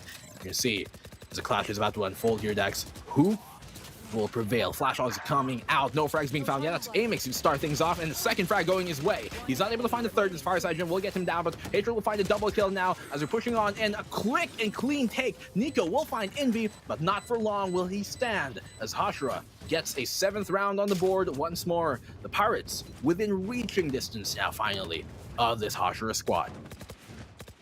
Just there you have it, isn't it? It's just going to be Hashira right now, coming closer and closer to Team Pirates. And it's just such a difficult situation right now for Pirates. They feel so comfy when they're able to freely move around the map and dictate the pace. But now they have to react to what Hashira does. And as soon as Hashira puts that spike down, it does feel like that's the biggest turning point of every single round. The win con now is looking to be for Team Hashira, the fact of putting that spike into place and just defending it. For Pirates, though, it's just, okay, please prevent them, because we're going to be struggling to find the angles. They have a heavy stack there, as we saw on B site, and I'd love to see them move around the map a little bit more, as we saw on the attack. If they can play that aggressive defense yet again to fruition and not be, I'd say, scared of Hashira and their stations, it might be their way to win things out, because it does feels like that they have to challenge Hashira right now, because in terms of these post plants, they're all looking basically at the same angle, and Hashira is just prepared for them time and time again.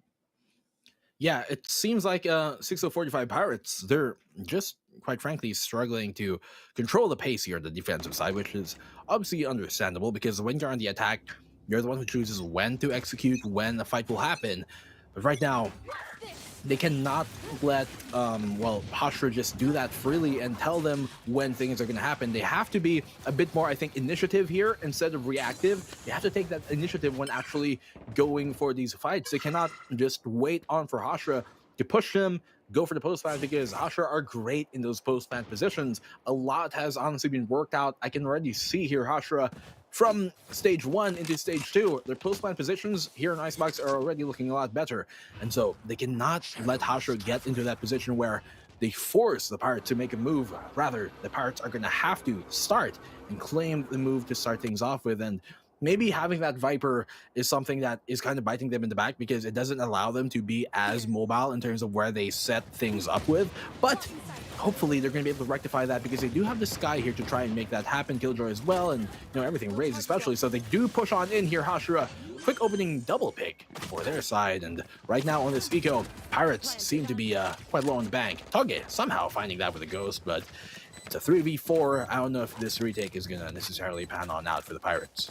Yeah, we'll see though, because there's still a chance they have that barrier orb. They're gonna be setting it up and attempt to defuse there from Suga. Not gonna pan out whatsoever. Rabbit can be able to get 3, and Hashira right now sees the sandwich. Okay, Rabbit, aim down sights. Get the hits. Never mind. No need for the ES. Just temporary recoil. And another win there for Team Hashira. Icebox, many say that this is quite the attacking-sided map. And for what we saw from Pirates a while ago, they did know how to play that attack very, very well. But right now, Hashira exploiting that side advantage that is perceived by many. And they're using the sight lines. They're getting that post plant to the best degree. It's really just that post plant that's a problem here for Team Pirates.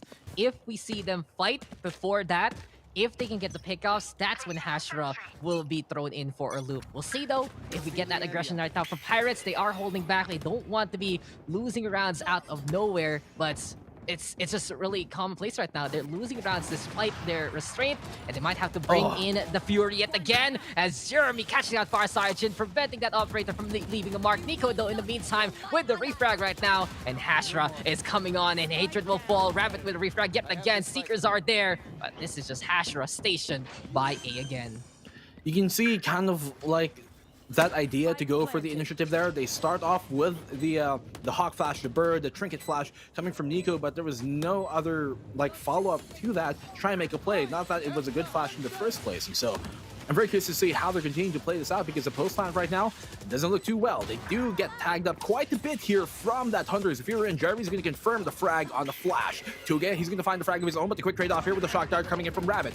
Jeremy will get one of his own as well. Oh no. The triple kill now with Nico. They're sticking God. the plant. Will they be able to get him off the board? Yes, they do. The Spike Diffuser has been killed, and they do get the round on the board a split second away from getting that defuse. They stuck it, almost got it, but Hashira take an 8th round on the board. I saw flashbacks of whatever matches we saw yesterday, and that was so close. The shots just weren't connecting. It was the right place to shoot, but the recall said, no. The spray pattern was like, no. We're not hitting that anytime soon. And luckily for Team Hashira, they checked it in time. They made sure that it was gonna be cleared out, and they had, I'd say, like almost such a small part of for me, like half a second left to prevent that spike defuse. So Hashira now 2 away from tying it up. There we go with the fault line, and Envy gonna be trying to go for the push to get in the meantime, gonna be holding close, but Amy's already on the board. Gets rid of the stage. Hatred with 2 so far. Paranoia gonna get thrown as well, and the combinations from Team Hashira has been their bread and butter. And we're seeing the standard Hashira sandwich play it out. Jeremy with the kill on Farside Jin. It's Nico though finding another one out of nowhere, but it's just all up to the Sky. He's been the clutch one here for the side of Pirates in perilous states, but now it's so difficult. 1v3, and Hashira prepared by the yellow box. Flash on out. They know that they're here towards yellow, and so Nico, he has a lot to do. He's got, a pit and a half to climb himself out of. Here comes a recon dart, and that is going to certainly be enough for Amix to confirm the frag. 9-10 here, Dax. They're making the comeback happen, and if you can see the Pirates right now, they are low in economy. So if they lose this round, that means they're going to have to go to an eco, which means Pirates, Hashira, if they do tie this up, are probably going to get an 11th round on the board as well. And so this is going to mean a lot here. If Pirates lose this round, I firmly believe they're going to give up the lead. If they take this, well, they have a chance. Still, though, They're on the defensive side, which has not been working out at all for them. Hashira just, resetting, getting this attacking side looking so spectacular that the Pirates right now are looking a bit lost, and you see if that's going to continue on here to round number 20. Yeah, and that's the thing. For Team Pirates, they're showing a little bit of their inexperience right now because they need to be able to switch gears on the fly. Hashira, at the very last moments of this first half, they were able to change it up and at least salvage some rounds there. But right now, Pirates is basically being Hashira, Hashira's being Pirates, and it just goes to show that if you're unable to get that adjustment, if you're unable to adapt for the game, then you are going to be struggling to get these rounds. But Spike that we have planted, Showstopper doesn't get connection, and Hatred with the punish instead. Perfect opportunity right now for Hashira to tie things up. They wall up the high ground. Here we go with the lockdown, but you can see that the value of it isn't really going to be too high because the sight plans are still there for Team Hashira. Rabbit up top the belt. Here comes Kira though, throwing out that snake bite. The toxic screen is there, but Hashira, they still have an idea of where that spike is. They have the Rolling Thunder available, and they're gonna be playing it safe already. Going for the quick, and it prevents even the halfway defuse. Kira gonna get knocked off just to die. Jeremy right now with the Blade Storm burst, and it's just all up to Nico yet again. Can the Sky find the limits? Can the Sky find the kills? Burst fire here from Jeremy. Doesn't get that second one. The Sky trying to run on away, and oh, Jeremy, he wants that kill before anything else. That will be the demise of him and Rabbit, but here we have it, double digits right now for both sides. Hashira has made the comeback happen. I mean, Hashira on that take, they just asserted their dominance, took control of a site and never let it on up. Nico, once again, in a 1v3 situation, he has been put time and time again in those clutch moments, and it's not necessarily his fault why he can't pull that out, because a lot of times he's outmanned, outgunned. And right now, the Pirates, you can see a light buy. Their economy is in shatters, right? Wall Street would be going crazy right now. Hashira, they have tied things on up, and they're looking to take the lead here right now with the economic, the firepower advantage coming their way too. Lots of utility in the pocket. Man, and the opening pick is not going to help out the favor here, the Pirates, as Hashira now into 5v4, and they can really go wherever they want. The site is right for the taking. The B site as well. 2 Sentinels waiting for them to go on, and will they be able to make something happen? Rather, sorry, Sentinel and the controller. But still, the way you have a Viper, might as well be right, because she can definitely hold things down. Jeremy gonna walk on in here, and that just sent him up the elevator, going straight to the second floor. Oh man, that was so close. Jeremy probably looked at Hatred with eyes of fury. He's just like, you almost got me killed there, bro. Please be careful. And that's the thing about the barrier orb. It is a feature that it goes through things and it just builds up no matter what. To get with the kill onto Amix though. Rabbit in the meantime catching out the Sage in response, but man oh man, that was a scary sign there for Hashira. They don't want to be losing momentum whatsoever. They are gonna go for that res just to secure the round, and it's 5v2 right now. So much damage being done, but nonetheless, this should be a Hashira round. Look at Rabbit, he just spring it down. Kira, he accepts his demise, and the wall bang there to get that kill. Hashira has taken the lead away from the Pirates. And Black and Blue, let me just summarize really the series of events we've seen so far. Now, for the first half of the first half, Hashira decided to say, hey Pirates, you want to play your game? And the Pirates were more than happy to punish them the same way they did yesterday. Like you always say, it's a trap to face off against Pirates on their home turf in the style that they would like. And it just was such a big lead. Eventually, Hashira, they turned it around. They made the more defensive defense work. But the clutches from Flash and Kira alongside the rest of the crew was really the star of the show. But when we go to the second half, it is just now Hashira back in full control, exploiting the fact that Pirates has such a better attacking side rather than the defensive. And now Jeremy gonna be on the high ground, taking point, taking command of the boiler. Here comes Hashira, Mr. Black and Blue. But Flash, he's doing it again. He gets 2 so far. Double kill going his way, but he will get taken down here by Amix. Fireside will find another frag going here for the way of the Pirates, and they're looking to make a stop here finally.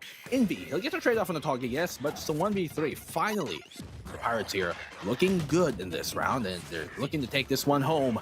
Bring it 11-11. We are a single round away from match point either way, no matter what happens from now on. We're looking to go into overtime, honestly, right now, Dax. And so the Pirates finally getting a stop. How many rounds in a row was that they gave to Hashira? That must have been quite a bunch, 9? to say the least. Is it 8 or 9? 8 or If 9, math about check- there. Yeah, I think it's 9 because math is hard, guys. When you go past 5, you run out of fingers for one hand, and it's like, how do you do it now? But overall, Hashira on such a strong win streak there. Pirates though, clutch again from Flash. The Flash Show finally gonna be out of syndication, back on this menu, and 23 kills to his name has been the saving grace of Team Pirates. Fireside Jin though catching out Jeremy, but look at this. It's just the hunt for Fireside Jin is something Hashira refuses to forget about. No matter when they were losing, no matter when they were winning, it's always prioritize FSJ no matter what. The second coming of a prodigy really in Fireside Jin, but when you really focus him down, no one is strong against 5, no one is strong against multiple guns, and Hashira now in a 4v2 slate. Now, I was saying that, like, they can't let Hashira just come on into the site and, take it freely and just do it without any repercussion, because that has been what has been biting Pirates in back as Flash goes for the frag there. But going for, like, that 3-man defense towards B-Long and just face checking it and trying to, just take it mano to mano is not the way either to really punish Hashira for their play style. And so right now, just Pirates, even after that's a great flick by Rabbit who's shutting me up. 12-11 on the board. Well, now we're at match point, and Hashira looking to take map number 2 and steal it away from the Pirates. A much closer game than we had, to say the very least, on as compared to map number 1. But overtime, is it a question? It is a question. The answer, we're gonna find out after this round, Dax. Yeah, this is series point basically, and if Hashira takes it, then they will move on to tomorrow's grand finals and face off against Bren. But Rabbit, honestly, my star of the show, him. Rabbit, I've always been a fan, like I always say, and he is just enabled by being at the boot camp, being prepared, being really allowed by Hashira to play this well. And it's been a big sacrifice. If I remember correctly, Rabbit did have to journey all the way to go for that boot camp. And like I said before, he had that sabbatical, but now he's back, he's leading the team, and he's just such a big component to the success of Hashira in the previous stages so far, and especially in this day. Now Hashira, they're looking to play this A side again. Pirates, they're waiting on the other side, not committing as of yet, but it's gonna be a reckoning yet again here, Mr. Black and Blue, because Hashira, they're prepared, but Nico with a beautiful kill there, onto Rabbit, Jeremy, the V-type with the catch onto Nico, 4v4, make that 4v3, Jeremy with the catch, Tuga with the res onto Nico, so it seems like Hashira has gotten the objective done. Can they wrap it up here, Black and Blue? Well, they do have great post-line positions right now, and the lockdown has been placed to further help this endeavor on the retake, as now the Pirates, they have... Oh, what a shutdown from Jeremy, just double-tapping 2K out of existence. He will try to find another frag, but Flash will finally shut him on down. The Paranoia does come on out. Hatred has walked past him. He doesn't even see him come on there, and he's able to find another frag here. Hatred on the Nico. Kira, last one left alive. The clutch is going to have to happen if they want to get this on the board, but no, Hashira take map number 2 and send it all on home. What a great comeback on the second half after looking so dire. I thought we're going to map number 3, but 2-0 stays alive. Hashira take it, and they move to the grand final tomorrow to play against Bren Esports. Absolutely well deserved there by Team Hashira. They adjusted their playstyle at the right moment to give them at least 2 points. And then, on the attack, they took command of all of that. Just goes to show when you see that your opponent is really good at one side, but you can exploit the other end of the stick, then that is pretty much the way to go. Like, I want to bet what I said about Pirates, really one of the best teams I've seen on Icebox on the attacking side. But that defense, it does prove that this team is still trying to get there. This team, they've already gone above and beyond any kind of expectations. They've really showed up, especially against Kadiliman yesterday. And they showed up against Hashira when they were given the opportunity. Hashira, I'd say a bit foolishly, deciding to play Fireside Jin, Flash, and the rest of the crew's game. And you can see how Pirates is able to just steal wins away from other teams. But when the going gets tough, Hashira remembers their way, remembers how they play it out, and with Rabbit leading the charge just like that, you already know. Jeremy also find the beautiful picks there against Fireside Jin. Overall, a great game and a great series to wrap it up. The first map, kind of the second map, that's a witness, that's an evidence of that these two teams are so stellar from what they've done. Yeah, Hashira, well, it's their first time going to the grand final. They're going to be playing against Bren Esports tomorrow.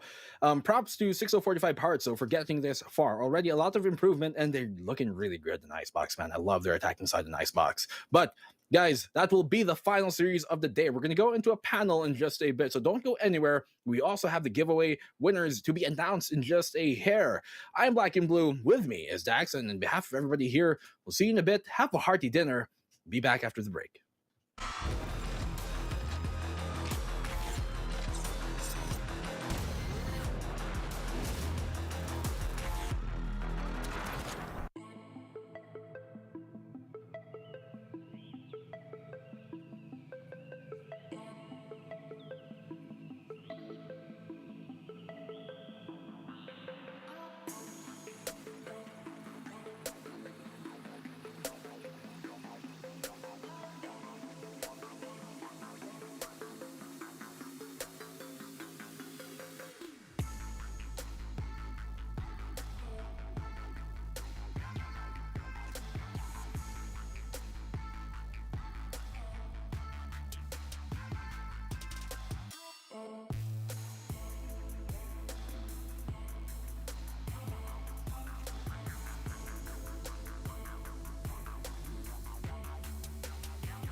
The Hashira way paving their path towards the grand finals. And for the first time, we get to see Team Hashira go up and facing off against the best of the best, Bren. We've never seen this before, but tomorrow we'll get a taste of what it's actually like when two of these teams will go head to head.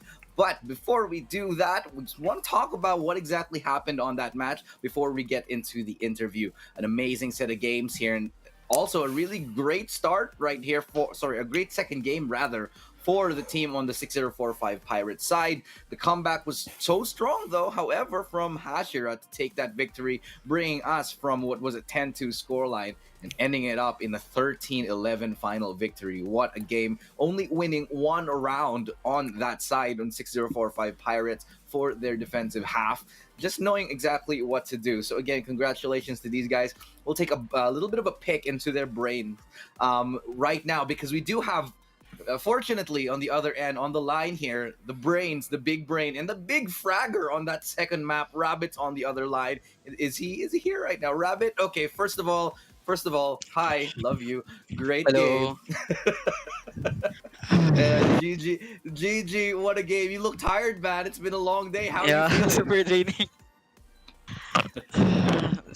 Ano pa, may game pa kanina, tapos ngayon, dikit pa yung last game. Nakakapag. Yeah.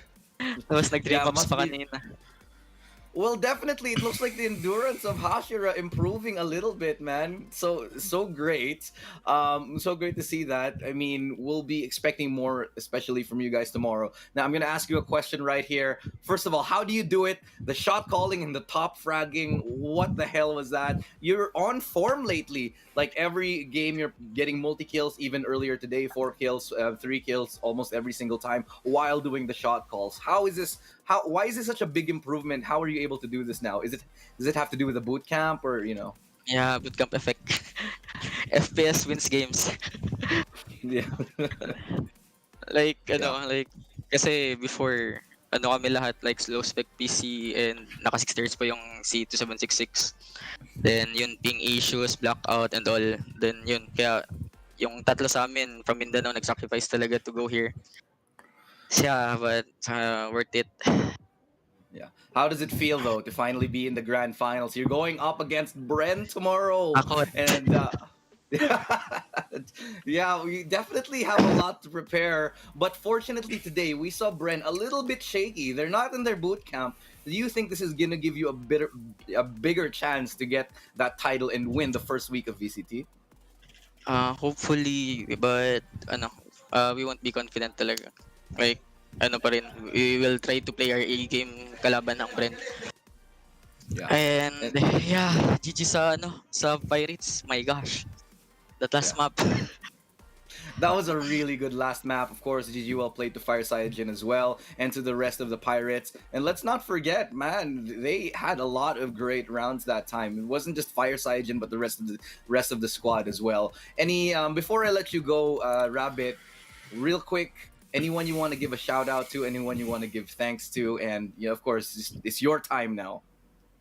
Thank you to my parents na pinayagan ako. At sa parents rin ng teammates ko na pinayagan kami na pupunta kahit yun COVID. And to our sponsors, Stream Raiders, Philips Monitor, Blacktop PH, and Inline Asia.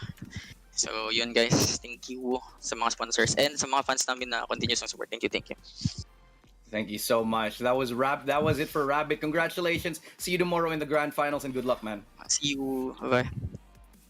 All right, you just heard from Rabbit here, the in-game leader, the shot caller, and in that last game, the top fragger. What an absolutely brilliant player. So much hope for this squad. It's just a whole new face of Hashira that we're starting to see here today, and I can't wait to see what they bring to the table tomorrow. It's going to be a tight game, probably one of the tight. I definitely, especially since Bren have been looking a little bit shaky, but I'm not going to be solo talking about this. I want to bring it back and talk about this with the rest of my panel. So to welcome them back, Viminal, Trix, and Ling here. Break it down. What did we just see? Trix, I'll start with you. Honestly, it just felt like there wasn't as much map control as they should have had. Although, to be fair, as I mentioned, Pirates have a great attacker side in Icebox, and they proved that, but their defenders seeming a little too shaky. Yeah, I mean, we talked about it during the break, and it was really the lack of map control during Game 2 that allowed Hashira to be able to come back in that fashion.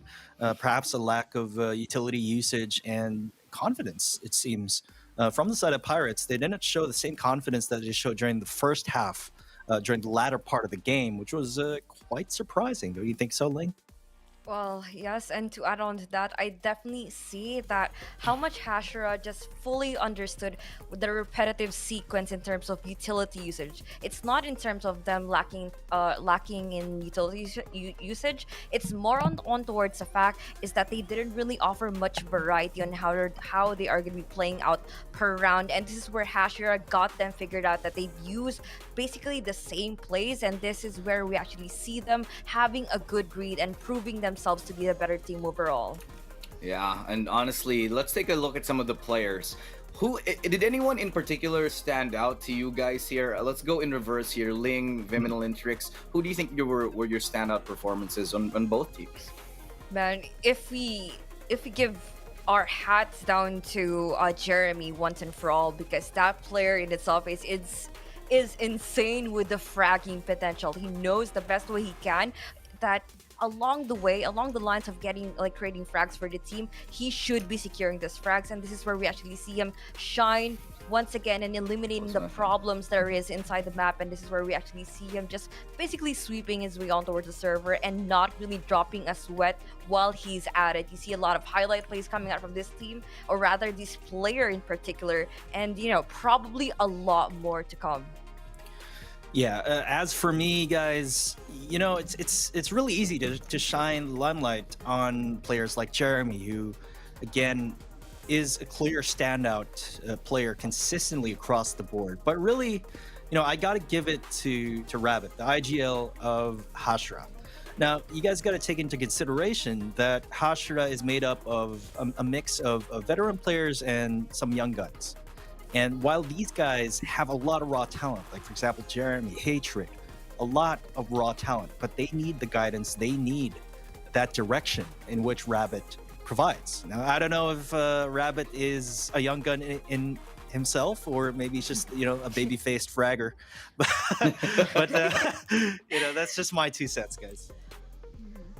Yeah, I think that to get 2G from Pirates, he performed very well just in general, but I also felt like it's unfortunate. I just felt that Fire Cyanogen's team could have done more. Pirates could have done a little more for the map control. I really like Hatred though. The way he plays, it's just very smart, and the aim, it's just there for Hashira. Honestly, Flash for me. The way that he played in that second game, my God, was it a thing of beauty. I wish we saw it more on the first game, but definitely Flash, somebody we should be looking out for. Not just Fire Cyanogen. You've got someone like Flash who's able to get multi-kills on rounds. Someone we're just so excited to see more of, and really, what a way to end the day here. The start of the day was the start of the series rather was not close at all. 13-2 in favor of Hashira. Such a dominant performance there. Styling on Pirates in the first game, but the second one becoming a little bit closer. But what does this mean for Hashira now? Do you feel like they deserve this spot in the grand finals, would you say? I'll go to you first, Viminal. Yeah, I definitely do think that they deserve. They proved it, given their strong performance, especially on the first game, which we were sort of expecting Hashira to have an edge over Pirates, but not in that manner. They were literally styling, as you said, over Pirates on that first map. And coming into the second game, perhaps they were a bit complacent during the earlier stages of the game, but they were able to bounce back in such a convincing way. So I really believe that Hashira deserves the spot they are in right now. They've definitely proven that they are a cut above the rest. Let's talk about Pirates now for a second. They had a great game in the second one. They had a good run in the first series. 25 kills onto Flash. They're definitely improving, solidifying themselves as legitimate contenders here. Sure, they had the easier way to get in with their qualifier. It wasn't the most difficult of qualifiers to get in. But after what we've seen from them recently, they're a legitimate threat in the local scene right now. Wouldn't you agree, guys? Definitely would agree. Yes. Definitely agree. But in terms of like the decision making overall, it does go to show that this team just lacks on experience, and this is where we actually want to see them more. I want to see how much this team could be once they are gonna be like putting up for another show in on towards the next week, or rather would make the right choices this time or for the next time around. Yeah. Well, let's hope that those choices can manifest in the later stages. It's not over. They made it to the semi, so once again, we will be seeing the Pirates in the next stage next week of VCT. Definitely, we'll see more from your favorite booty snatchers here, or loot snatchers, excuse me. That doesn't sound too right. But you guys know what I mean. So let's take a look, see which of these MVPs will it truly be. There's so many to pick here. Let's see. Jeremy, yet again, no surprises here. Look, love the guy. But I feel like this is a shared victory here. If I were to pick one, I can't deny Jeremy, but I'd say I'd put them par even with Rabbit and the shot calling. That just seemed like their series on this one. Would you agree with this, Ling? Well, yes, hard, yes. We all know how hard it is to actually be able to focus on your own game, and let alone think about your teammates as well. You know how much value they put into players like this, is we actually see Hashira fully understanding that they basically made the job as the IGL for Rabbit a lot easier, given everyone was basically there to perform out of their minds, and this Yeah. is them just not having any problems at all, and this is where Rabbit finally gets to shine. Yeah, well, tomorrow is another time to shine because we do have the bracket. Let's see where we're going to end up. It is the journey of how far we've come and how far we where we will end. Excuse me, at the very end of this all. So we started out with Bren, Atlas, Empire, Walkore, Kadaliman, Pirates, Hashira, GXR. Almost all of them are gone. Only two names remain: Bren versus Hashira. But let's keep this quick, real quick, guys. What are your impressions on the matchup tomorrow? Trix, Vim, and Ling. Let's keep it quick on this one. Not a matchup we've seen before, so exciting to see how they actually fare against Bren, and also think that we should really consider the bootcamp buff at this point. Yeah, 100% agree with you there. That synergy and that bond that comes with being in a boot camp definitely going to be used to their advantage. And at this point in time, when you're facing a raid boss like Bren, you're going to need every bit of an edge that you can get your hands on. So Hashira, as they mentioned earlier when we interviewed the team captain Rabbit, they got to bring their A game, but of course they got to respect their opponents full well. Huge respect indeed, especially when you're going to be up against a team like Bren. And I do hope for the side of Team Hashira, they would evolve a lot more. We've got a glimpse on what they can do, but this time around, imagine what they can offer as well on that series for tomorrow.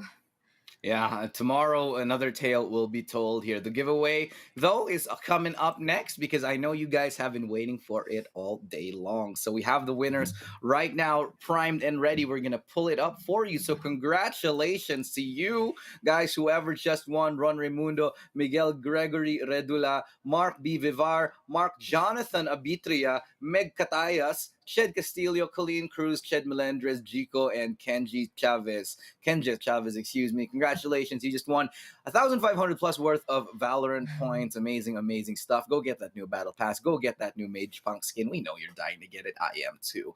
But it's unfortunately time for us to wrap up at the end of the day. But before we go, let me get your final thoughts, Trix, Viminal, and Ling.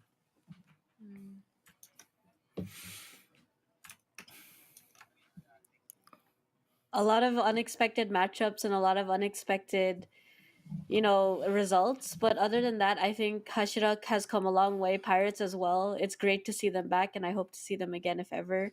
And I'm excited to see Hashira's game tomorrow. Right. Yeah. And as for me, today, not exactly the smoothest of days, but we still had some great matches. And in the end, Pirates versus Hashira was a sight to see. And Hashira versus Bren, definitely something I'm looking forward to. Hashira has improved so much. They worked so hard to get to where they are right now. And I think they're ready to take on someone like Bren. Definitely. Ling, last thoughts. Well, for me, I just hope that Bren would overcome this slump that they're gonna be they have been going through as of the moment, because so far on toward today's run, they weren't looking so good, and I want to see them back in their best form, especially for fraggers like Dubstep to definitely step it up. Today was a really close call for them to be eliminated in this series, but then again, they have every chance to prove themselves for this finals. Yeah, well, that has been it. But before we let you guys go, have to give a quick thank you to all of our sponsors. Thanks to PPGL, the largest multi-game esports league in the Philippines, organized by Mineski and Mineski Philippines and Globe Telecom. Hashtag reinvent exciting victories in Valorant with the new Mage Punk bundle. Get yours now on Coda Shop with Globe. As well to Predator, thank you for being our official gaming PC and laptop partner. Predator, hashtag summon your strength. And Globe Virtual Hangouts.